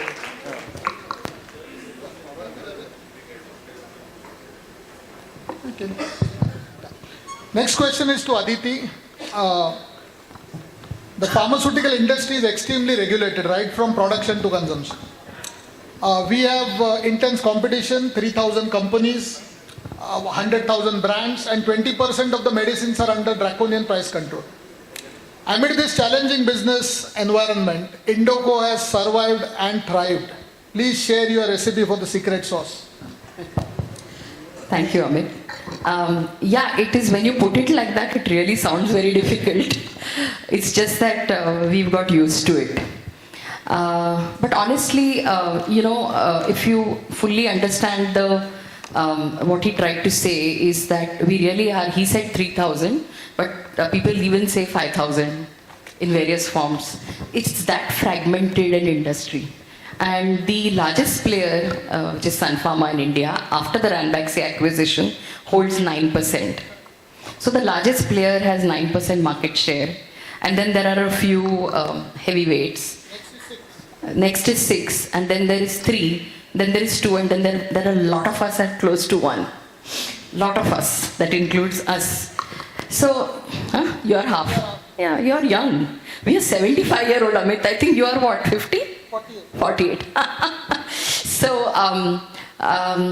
So it's that kind of business. So you have a couple of options as you grow your business. You can always grow it in volume for the top line, because there are so many different aspects of the business you can focus on. Some which are more valuable than the other. A lot has been said about value and valuation from morning. I think it's very important to recognize the value. So we have a simple philosophy. When we grow in the top line, we like to grow in the value of what we do as well. So the next rupee we earn in the top line should be from something which is more valuable than anything we make before. So I remember this because, 1997 we came to Goa with our first manufacturing site. We now have 4 here. And we called it a grand homecoming for Indoco because my grandfather started out on a bicycle selling medicines in Goa, kind of, that's a long story. But we started in 1997 setting up infrastructure like that. And we recognized that we were at least a decade late for getting into international business. Because in 1991, after post-liberalization, the global markets had opened up and world pharma market was open to Indian pharmaceutical manufacturers. And to understand the gravity of what it was to have a global market, I have to tell you, what is it, 500 billion now? Global, more than $1 trillion now, yeah. The whole global market. 1.3 trillion. Yeah, including innovators, 1.3. Only US is around 500 billion. And India is 25-50 now. 22 billion. Yes. 22 billion local and 23 billion export. So around 50. So the opportunity, 25 billion versus 1 trillion, or 25 billion versus 400 billion only in US, kind of an opportunity just opened out. And that got many of us who were building brands in India for the longest time, and even today it is 60% of our top line, but to start looking at these other opportunities. And we recognized we were a decade late, because the Sun Pharmas of the world, Ranbaxys of the world were already there doing things. So at Indoco, we had 2 routes to do it. We could, jump into becoming the most valuable player there, or start small. And at Indoco, we started one step at a time. We started as contract manufacturers for large players. Then they started understanding our technological capabilities and approaching us to develop product for them. So we started doing it for milestone payments. Very soon I realized that they'll keep all the cream later. So we said, no, now we would like to own the IP, and we started keeping the IP for ourselves and filing our own products. Eventually now we are at a stage wherein in many geographies we either have our own front end or relationships with agents, and eventually we'll set up front end of our own. So I think the key, your question was that how did you do all this? If you look at us from the size perspective, we probably are the smallest Indian pharma company which does everything. But that also makes us most valuable, I feel. And that is what we prefer to do. I think yes, and there is a great positive to being a promoter owner. Even after our IPO in 2005, the family still has close to 60%. So it's easier that way. But you do not, although you are truthful to all your stakeholders, and every quarter you have to satisfy people, you will have some short-term targets, but as a promoter owner you definitely are focused on decades rather than a quarter. So that helps you keep the vision corrected. There's been so much discussed about PEs and how they come in and they go out, and he just spoke about how he handled. So this has happened to us. People approach us all the time. And it's always this very tough decision.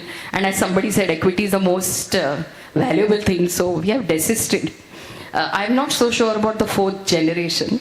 But as I understand it, and all these philosophies, the Harvard study or the Indian study or whatever, people get confused between family businesses and family run businesses. For a better part of my life at Indoco, for the last, since 2005, we are a listed company run by a professional family owner, kind of. So that's different. And probably going forward, we'll have more professionals at the top, they'll run it. The ownership can stay so long as the entity stays. So the entity comes ahead. So so this is how we've gone about it. It's not been easy. When we got listed, we were 165 crore company. And at the time of listing, the bankers told us that from 200 to 400 would be the toughest thing. And it felt very tough. And then, as I told you, from 450 to 1000 felt very tough. And then 1000 to 1500 is okay. And now the team, now it's the team. How did we do it? The company is no longer running at the speed of 1 or 2 or 3 people. What I got in legacy were excellent brands created over 2 generations, but a very flat organization structure. We have built today a company which has a great organogram. It has an OD structure which is fit for a much larger company. We recently had a 75th year anniversary function, and we chose not to go on the stage at the function, and we had all our president, vice presidents having debates, and they said they would like to go to 5,000 crore in 5 years. So that's how it is. So that's how I think it's, once you put it in motion, what you have to be truthful for is, like the earlier panel said, the cash flow. So you can't do anything stupid for growth. That's it. So Indoco is not now on autopilot, I think. Yeah, so Shekhar sir, one question for you. In the initial phase, there have been major setbacks, be it the Skybus project or the scrapping of a prestigious international technology tie-up. And that too because of sanctions imposed by the US government on India post-Pokhran. Yet you have converted these adversities into stepping stones for success. So can you please tell us in short? As I said before, it's the milestone. We missed that milestone. We missed the Skybus milestone. But if you look at what we have achieved out of Skybus, we are today India's largest player in the train interior space. So Skybus was a failure. The business we built around it was successful. So, to convert an adversity into opportunity requires that perseverance, and we kept at it. For us, that was a technology demonstrator which worked. Similarly, the international tie-up which we were about to do in 2000, we were just about 2 crore company then. It did not happen. So we went to Ministry of Science and Technology. We took a grant, we went on an R&D program, and we built this technology in 2 years' time, which allowed us to live that journey which we wanted to live with the tie-up. And a similar thing happened maybe just about 3 years back. We had a failed acquisition attempt in Europe. So we were buying a train company in Europe which was into similar field for access to technology. And just day before we were supposed to sign the acquisition agreement, there was differences on liabilities on labor, and Spain, as you know, is tough on labor to take on unlimited liability, so we decided to withdraw. But again, that was an adversity. We had put so much of money into it. What we did was, in the next 2 years, we hired a team in Barcelona, because that was the hub of the technology. We put together a team in India of around 25 people, and in COVID times, in less than 2 years, we have built the entire value chain across that segment of train interiors for high-speed trains. And I'm happy to say that day after tomorrow, we're launching it as Kyneco Global Train in Berlin. So, if you want to achieve what you want to achieve, there are many ways of achieving it, and a failure on one of the ways we've attempted first is not necessarily to be taken as a failure. Fantastic. The last question for Mr. Jagmohan Kaul, sir. Managing growth and controlling debts are imperative to ensuring the overall sustainability of the business. So Mr. Thakur also spoke about the sustainability of the business. Make the business sustainable, the valuations will follow. Similar guidelines were issued there. So can you shed some light in these areas? How do you manage growth as well as control debts? Growth, in my opinion, needs very rigorous process of review and planning. Growth does not happen by accident. Growth does not happen by shooting from the hip. If one wants to be macho in the business, that doesn't work. I'm afraid I should confess and share my fears with you. My fear is that today's valuation of the company, the growth is being measured by valuation of the company, not by what they are creating, what value they are creating. I mean, you've got companies where you're pouring in lots and lots of money, and as our banker friends told us, that the burn rate of money, that is supposed to be the gauge, that is supposed to be the measure for how the business is going to sustain. Profitability, there is no solution, no answer, no different route than the profitability. Cash profitability is required. If you don't have cash in the business, as we were told, in our terms we would say that profit is God, but cash flow is divine. That is the ultimate divine. So therefore, if you don't look at the cash, growth can be very, very painful. Okay, wrong decisions in terms of growth driven by greed. Let me tell you, all of us are human beings. There is a certain element of greed in each one of us. I think the success of any business and management of the growth starts with managing the greed. If you become too very greedy, you can risk the business and run into the ground. Look at what has happened to the business houses of the yesteryears. At one time they were at the top. I won't name them, but today you don't even recognize them. You don't even know where those business houses have gone. A strict discipline of managing the growth, identifying your cash flow requirements, identifying the requirement of your people. You can get cash flow from the banks. You can hoodwink your way through with private capital, private equity. You can do it with, just dressing up the bride. But you can't do anything with people unless you develop your own people. You don't have your own. The most difficult asset to manage is really your human asset. The human asset, how well you are managing it for growth. Are you training? How much are you investing into training? Are you training your people enough that they will be able to become the future leaders?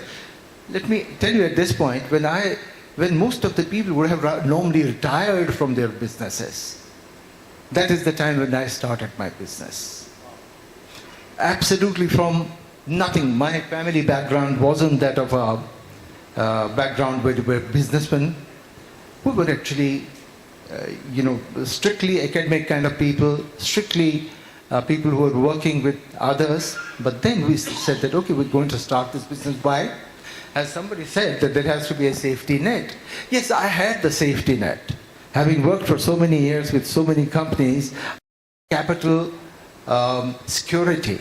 I didn't have to worry about our own sustenance or our own livelihood. It was there.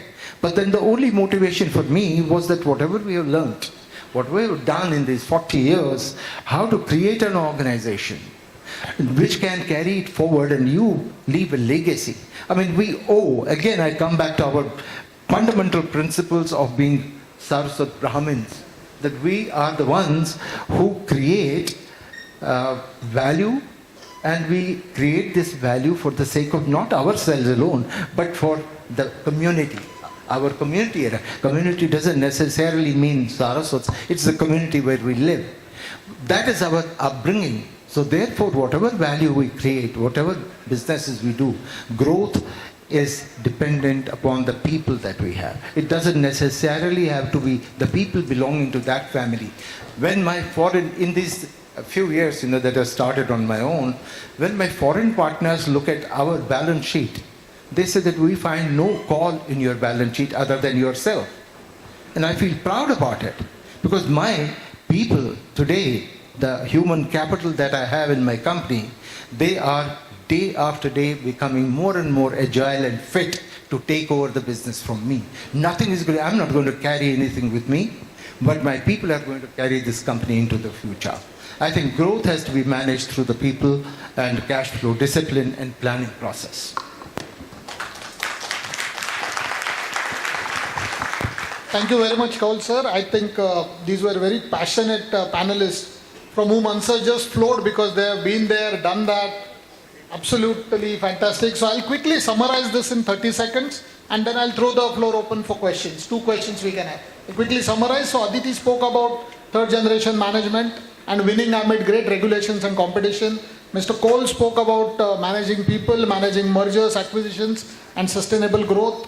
Shekhar sir spoke about relentless focus on agility and 3 I's and also in terms of cutting edge technology.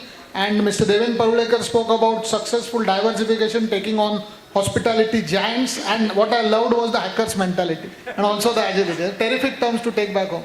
So thank you very much, panelists. Been a terrific event, and I would request the audience to ask. We have time for 2 questions, I think.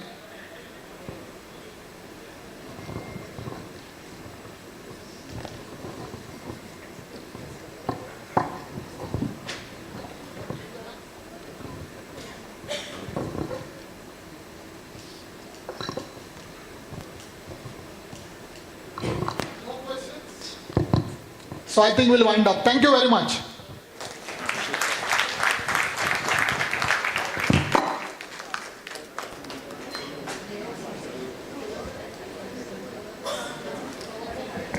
Ladies and gentlemen, a huge round of applause to our wonderful moderator and our eminent panelists.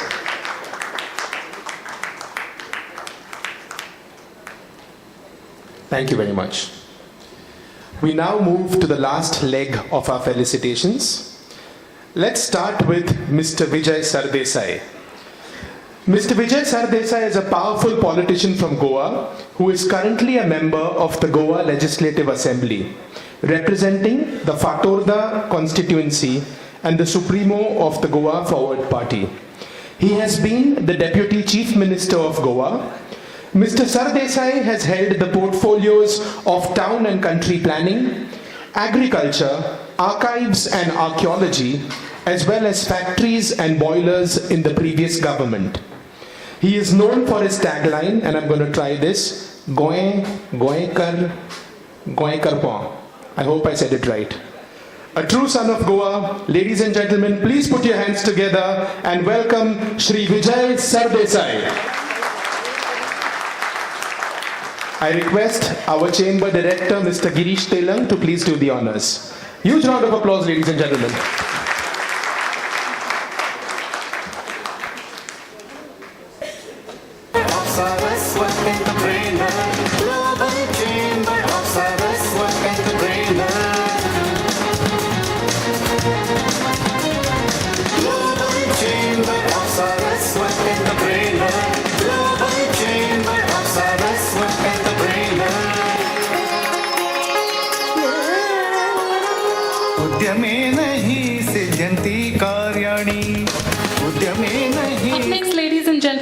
Mr. Shekhar Sardesai, who is a part of the panel and has already been introduced by Dr. Amit Rangnekar. To add a little more, Mr. Shekhar is the founder of Kainiko Group. He is a fabrication engineer by profession and founded the Kainiko Group in 1995. Having worked with various reputed engineering and manufacturing companies, he has combined his experience of over 30 years in handling projects, product management, marketing, leadership, and corporate management. Ladies and gentlemen, put your hands together for this leader par excellence, an innovator, a visionary, and much more, Shri Shekhar Sardesai, founder of the Kainiko Group. I now request the Chamber Director, Mr. Girish Telang.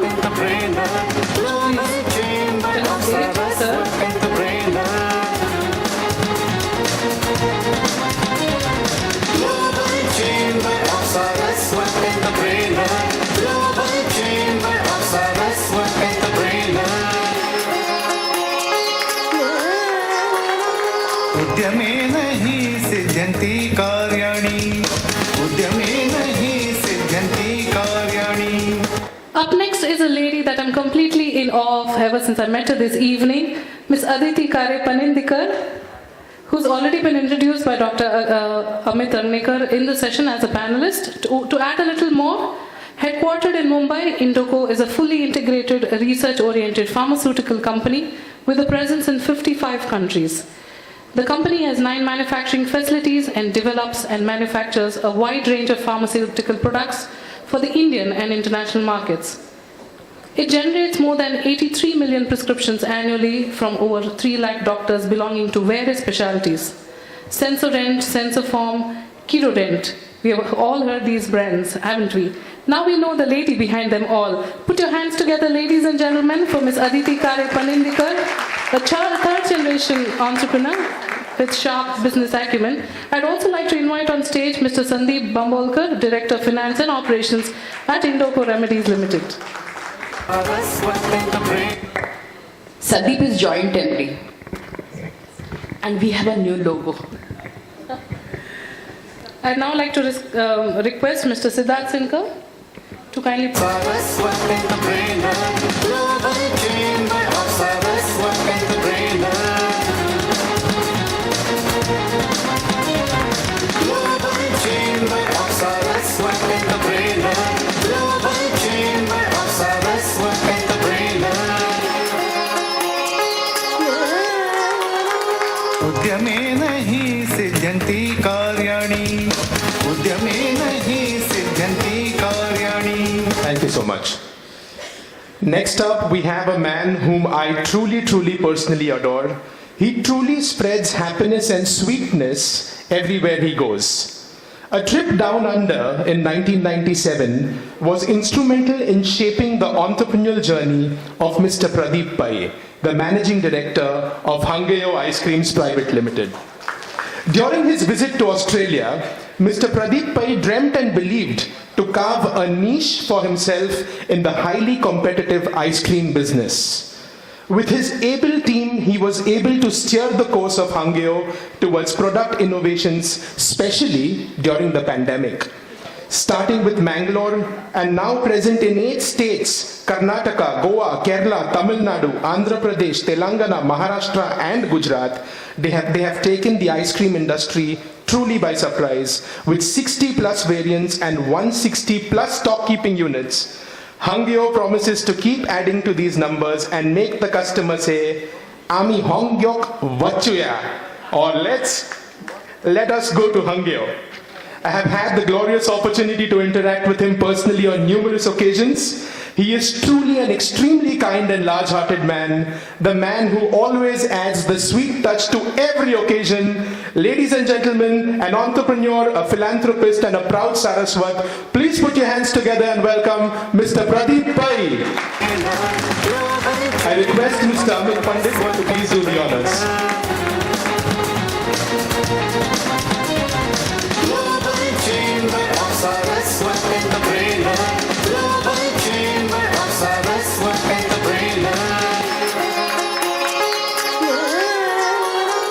उद्यमे नहीं सिद्ध्यन्ति कार्याणि उद्यमे नहीं सिद्ध्यन्ति कार्याणि.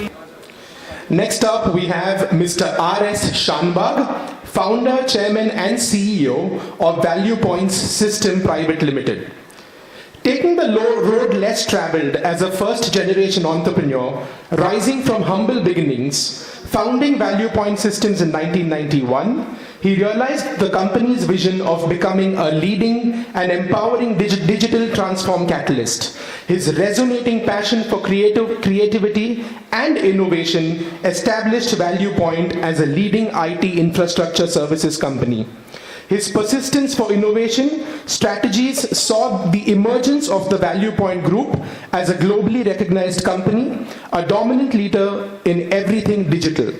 His superior adaptability as a global leader continues to create wealth for his stakeholders. His humble demeanor and determination to adapt constantly changing technologies has inspired everyone around him to dream more, learn more, and become more by doing more. Ladies and gentlemen, Mr. R.S. Shanbag, please. I'd request Mr. Prasanna Rege to please do the honors. Huge round of applause, please. Welcome, sir.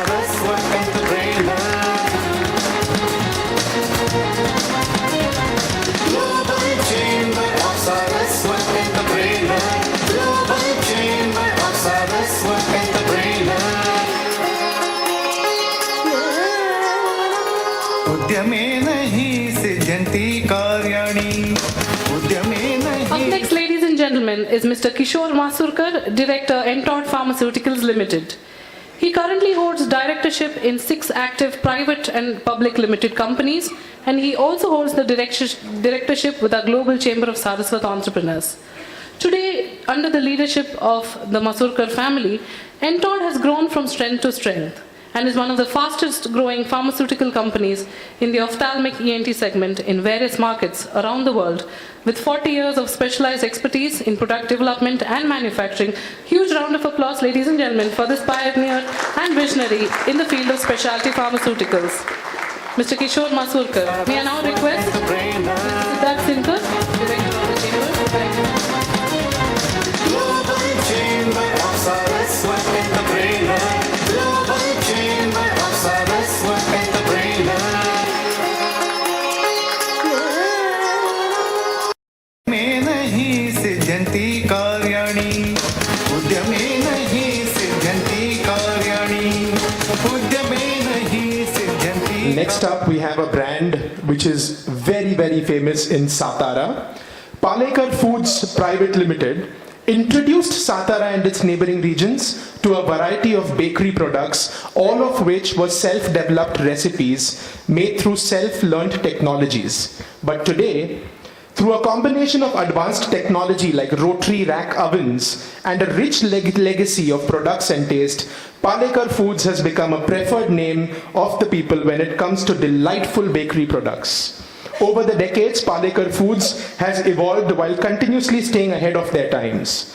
With the second generation, Shri Govindrao Palekar, and now the third generation, Shri Neelkant Palekar, they are adding many new facets to the solid core of Palekar Foods, and the name continues to win over the hearts and minds, I'm hungry, hearts and minds of all food lovers with unmatched taste. Ladies and gentlemen, please let us welcome Mr. Neelkant Palekar.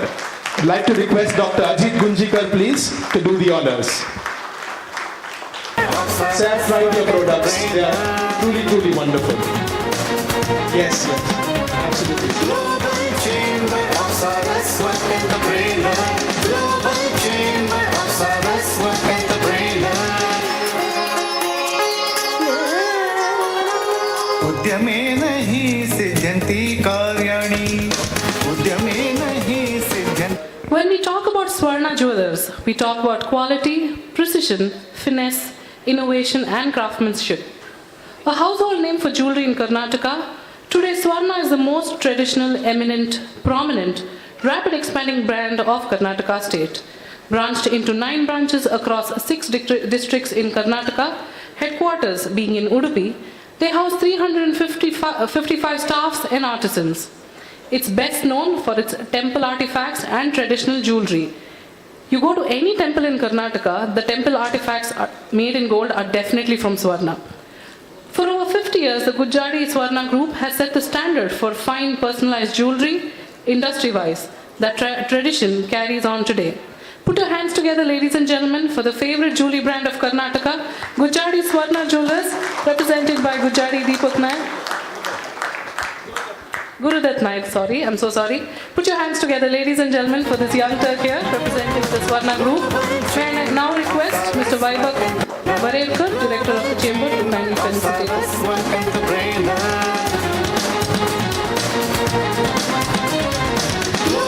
Chamber of Saraswat Entrepreneur. Global Chamber of Saraswat Entrepreneur. उद्यमे नहीं सिद्ध्यन्ति का. So question, how many of you all here are going to buy Zante cashews on your way home? At least I am. Next up we have Mr. Sudhir Zante and Swapnil Zante representing Zante cashews of Sindhudurg. Way back in 1979, while in the last year of his college, Mr. Zante started a small venture of a cashew processing unit. With deep knowledge in his field, in 1984, he set up a bigger cashew factory in Malvan. The Zante group of Sindhudurg then started operating in various retail shops and became a massive brand. Then they got into the hotel business. Their first restaurant, named Chivla Beach in Malvan, and then immediately after some time they started another restaurant in Tarkali, serves absolutely lip-smacking Malvani food. Now their brand is known as the Zante Group of Hotels, and they're exploring many new ideas and businesses. We are proud to have the father-son duo of Mr. Sudhir Zante and Mr. Swapnil Zante. Please give them a huge round of applause, ladies and gentlemen. And I request Mr. Ajay Pinge to please do the honors. Love your cashew nuts, sir.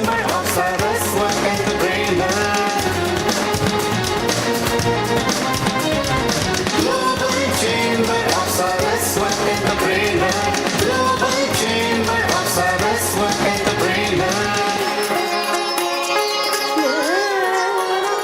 उद्यमे नहीं सिद्ध्यन्ति कार्याणि. उद्यमे नहीं सिद्ध्यन्ति कार्याणि. उद्यमे नहीं सिद्ध्यन्ति कार्याणि. उद्यमे नहीं सिद्ध्यन्ति. Our next recipient is from my very own city of Mangalore. Dynamic, enterprising, witty and beautiful, Dr. Usha Prabha Naik, the Vice Chairperson of Expert Group of Institutions. She represents an institution that I am so proud of, an institution that has now become the face of Mangalore. Established in the year 1986, they are into secondary education, competitive exam coaching, publishing and online education. With institutions like the Expert Pre-University College, Expert Coaching Classes, Expert Publishing House and Expert eLearn, they are a household name for quality education, rather education with a difference in the state of Karnataka. And Dr. Usha Prabha Naik heads these institutions with exemplary finesse. Put your hands together, ladies and gentlemen, for the very gorgeous Dr. Usha Prabha Naik, the Vice Chairperson of the Expert Group of Institutions. And also accompanying her is Mr. Ankush N. Naik, Director for Technology. I now request the Chamber Director, Mr. Girish Dalal, to present the Saraswat Entrepreneur. Global Chamber of Saraswat Entrepreneur.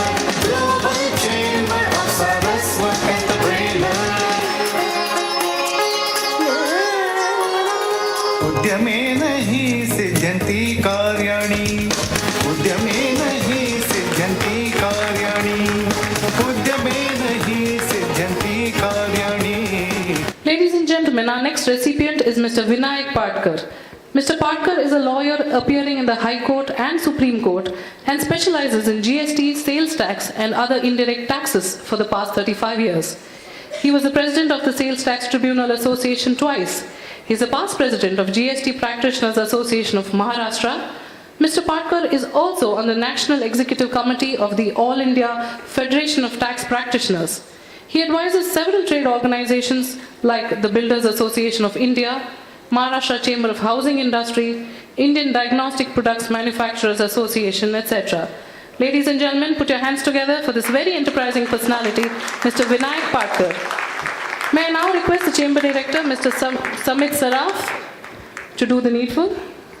Global Chamber of Saraswat Entrepreneur. Global Chamber of Saraswat Entrepreneur.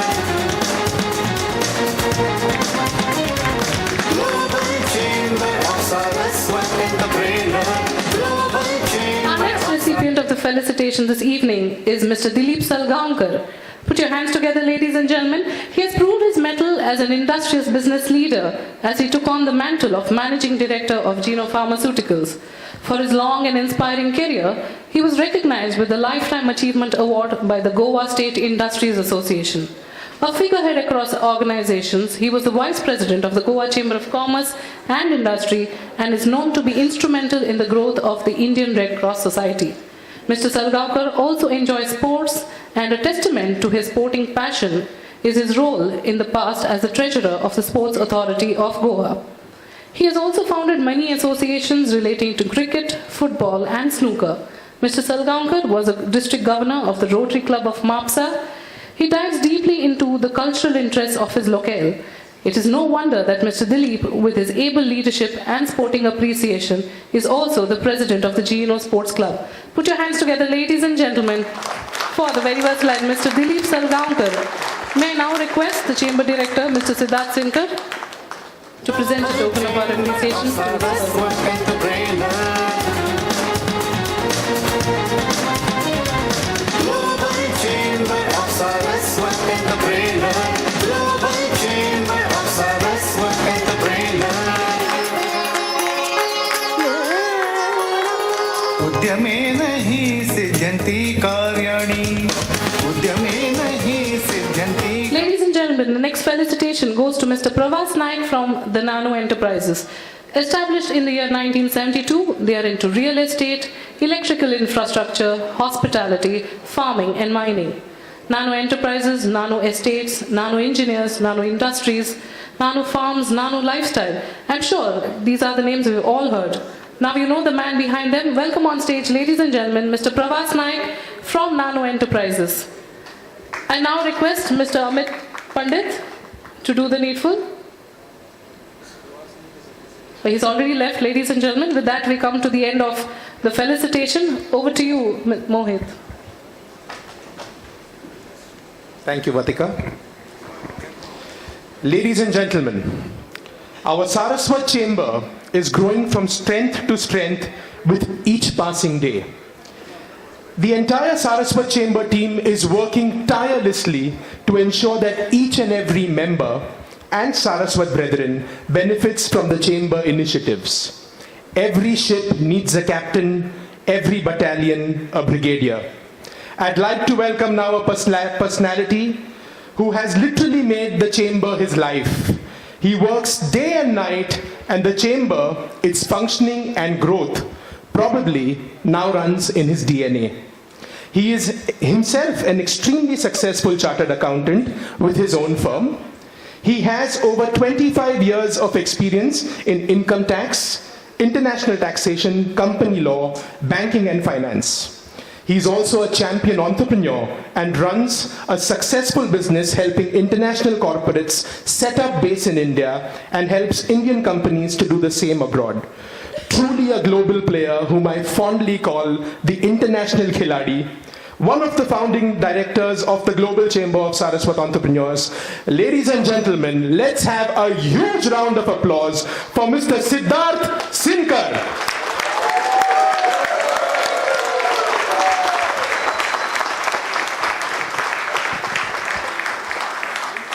Good evening, everybody.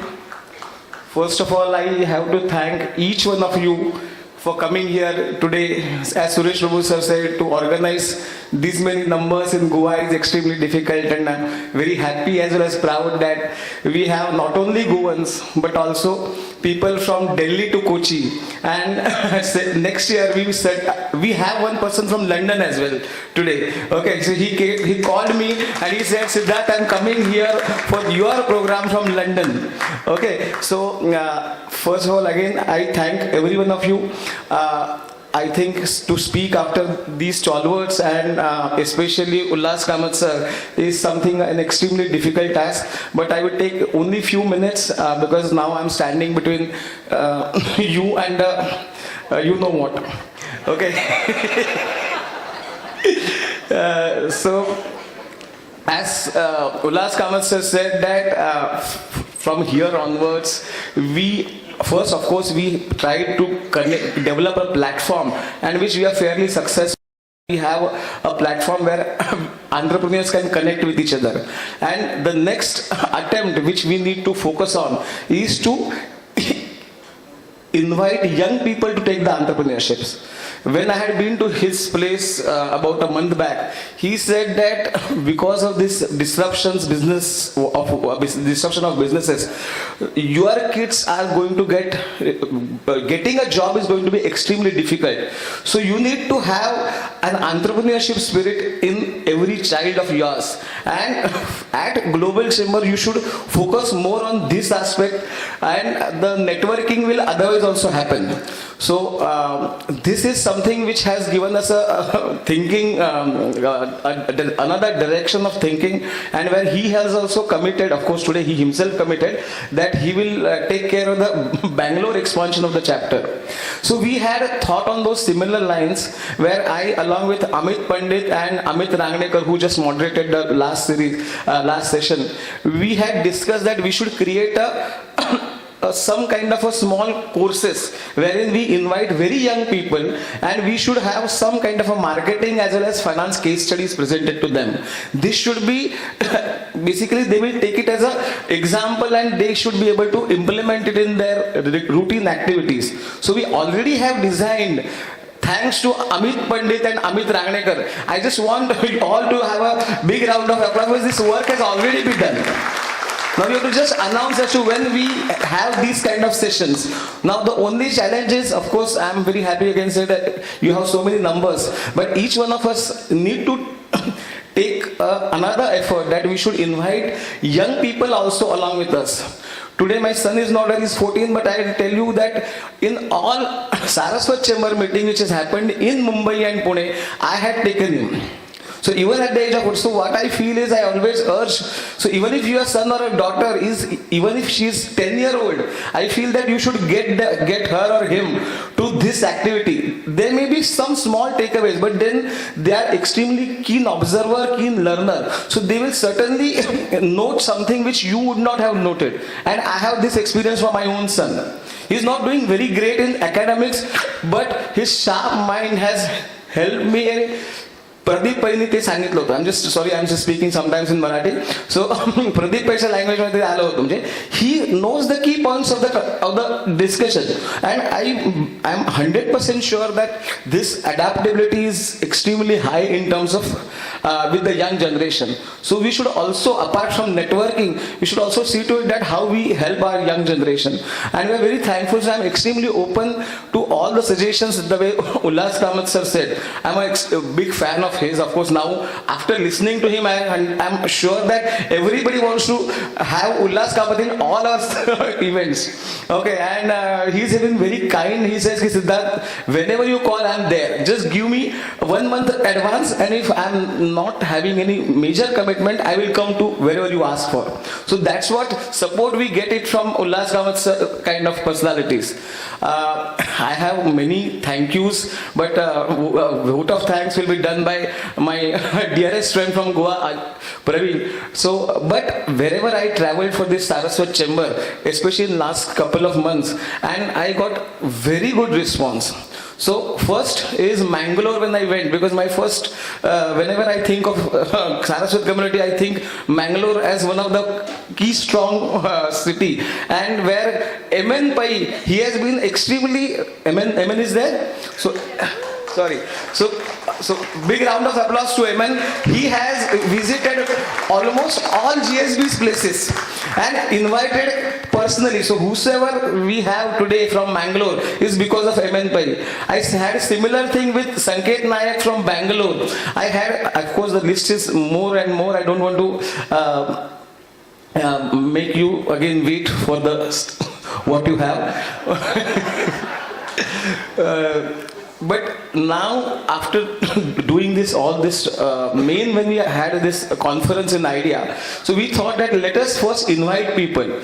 So one person who was known to me asked me, who's going to be the speaker? I said, let that be organized at a little later date. Let people should commit that they are going to come for a Saraswat cause, and that too an entrepreneurship cause. And I am very happy to state here that 150 people got registered, more than 150, when there was not even a single person who had committed, okay, Ullas Kamath is coming or Srinivas Dempo is coming. So this is what I am feeling extremely happy that everybody has got, first of all, there is a certain kind of a love or respect for a Saraswat cause, and again from the entrepreneurship spirit. As Ullas Kamath sir and some other speakers said, that even though we are Saraswat Chamber, all our programs except for this annual conclave are open to all. We do not say that this is only for Saraswat community members, it is open to all. Our bylaws have also mentioned that whatever topics we discuss on business, so you can always invite the people from other communities or the close friend of yours and let them also be part of this. So because the learning has got no, it's not the maktedari fakta Saraswatanchi nahi hai.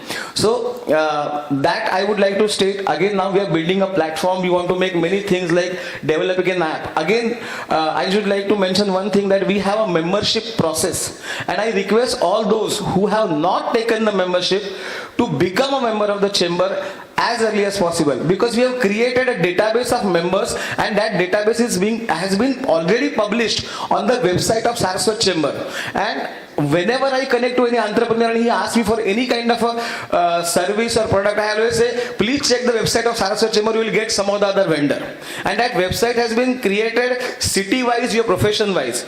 So those members who have been added in last 4 months, I request them to connect to Sanjay Kini, who is our official administrator. Please submit your data and ensure that your details are uploaded on the Saraswat Chamber website. Yesterday, few people were a little unhappy because their name was not appearing in the list of the attendees. Okay, but I feel that that was only for one day. What is going to be permanent is the list of the members which is there on the website, and I want Saraswat community as a whole to use this list for having any kind of business. Okay, as far as the stalwarts are concerned, I urge them that we have a patron membership, and we request you to support by applying for this patron membership, because this is something where we need your support. At present we have only one employee. Of course Saraswat Bank has been supporting us, but we do not have any office, permanent office. Everything is being happening from our individual offices. So the first employee who's sitting in my office in Mumbai as a chartered accountant, but what we feel that if we have to look at the corporate chamber of commerce, then we need to create our own infrastructure, and for which we need a sincere support from our community members.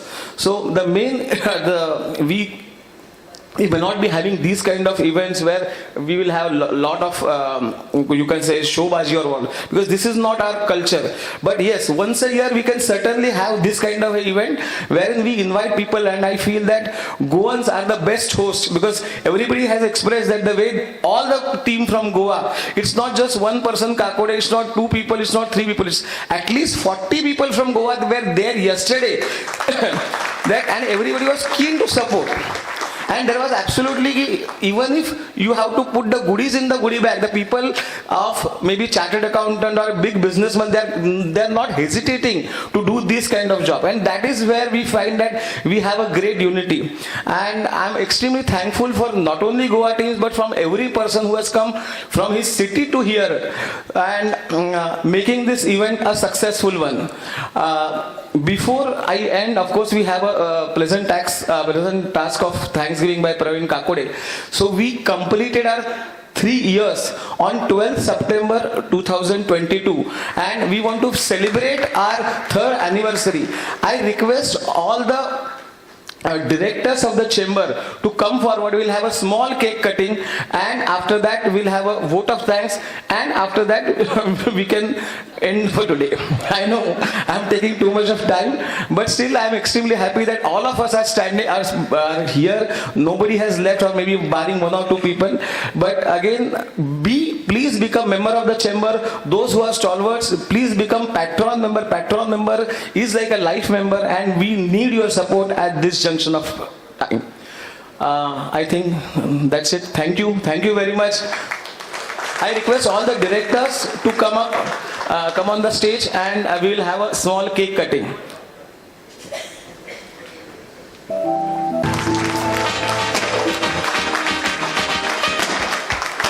Congratulations and celebration when I tell everyone that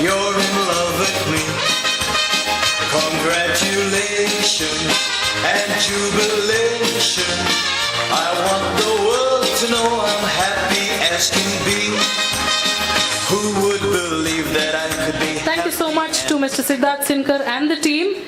Mr. Siddharth, you're truly the man behind the success of this conclave, and we're sure you'll leave no stone unturned in the days to come to keep the flag of the chamber flying high. As we come to the end of this extravaganza, I'd like to request Mr. Praveen Kakode to deliver the vote of thanks. Perfect job.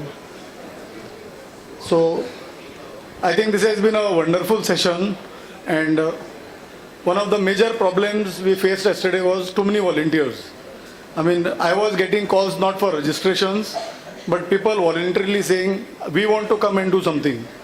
So I think we should all get together to clap for everybody who participated.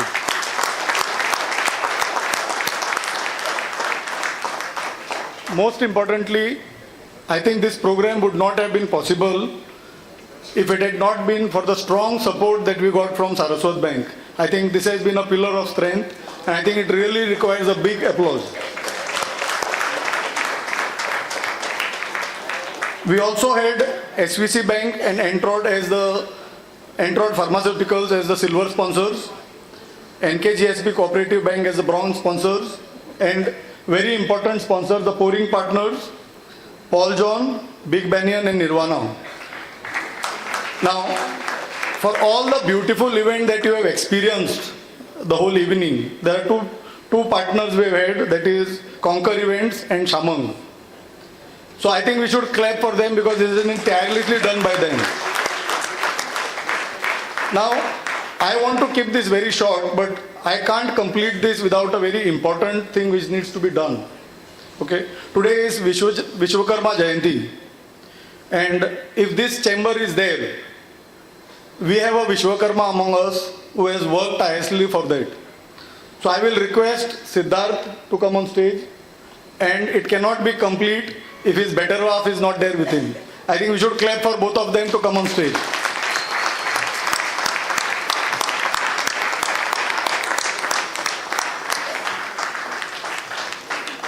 So I have a request. I will request Suresh Prabhuji. Oh, he's on a phone. No. Sir, can I request you, Prasanna Rigeji, to please come on stage?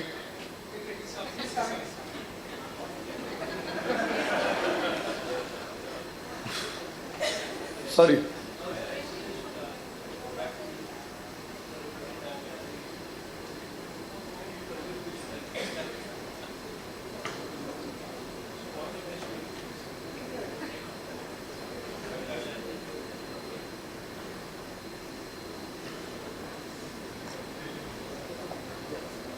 So I think from a point where idea was conceptualized to a person who executed, I think both the people are here. I think let's clap for them loudly.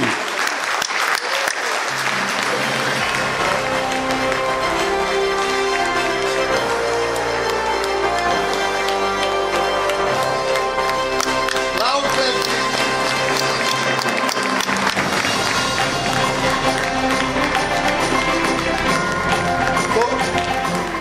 So before I close, there is a small twist. I don't want to say thank you. I want to demand something from you. I think we are all working for ourselves. I want everybody of us to tighten our belts, and we should look around, see more Saraswats, get them on this bandwagon. This is the starting point. I don't think we should rest on these laurels. Let us get going and multiply this 10 times. Let us work together to make this into a very vibrant organization. Thank you so much, and let us make this happen. Please enjoy the evening. Thank you.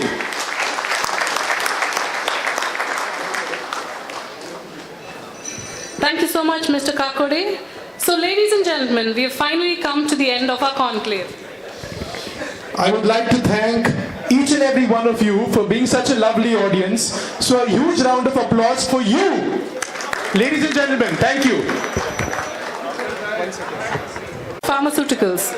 This event would not have been possible without your support. Ladies and gentlemen, the evening is not over yet. The bar will open shortly, and we have an amazingly delicious food menu awaiting you. Also, there is a special surprise the chamber has organized for all of you, which we are sure you will thoroughly enjoy. Let us all get to know one another and make the most of our time here. Thank you so much, ladies and gentlemen. I'm Vatika Pai.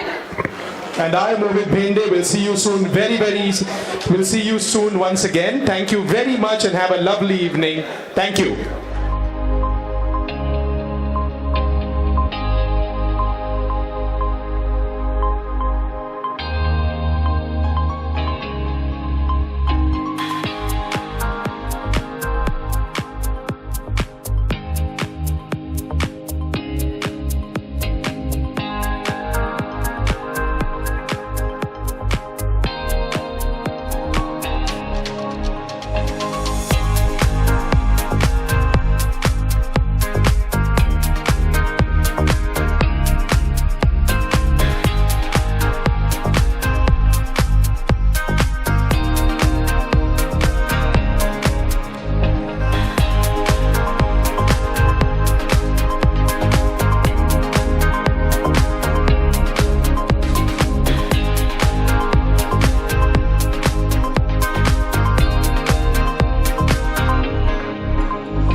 Y llega hoy, tan de repente, tu querer.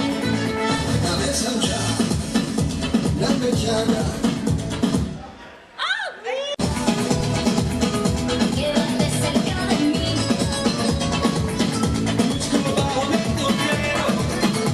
Santina, señorita, yo quiero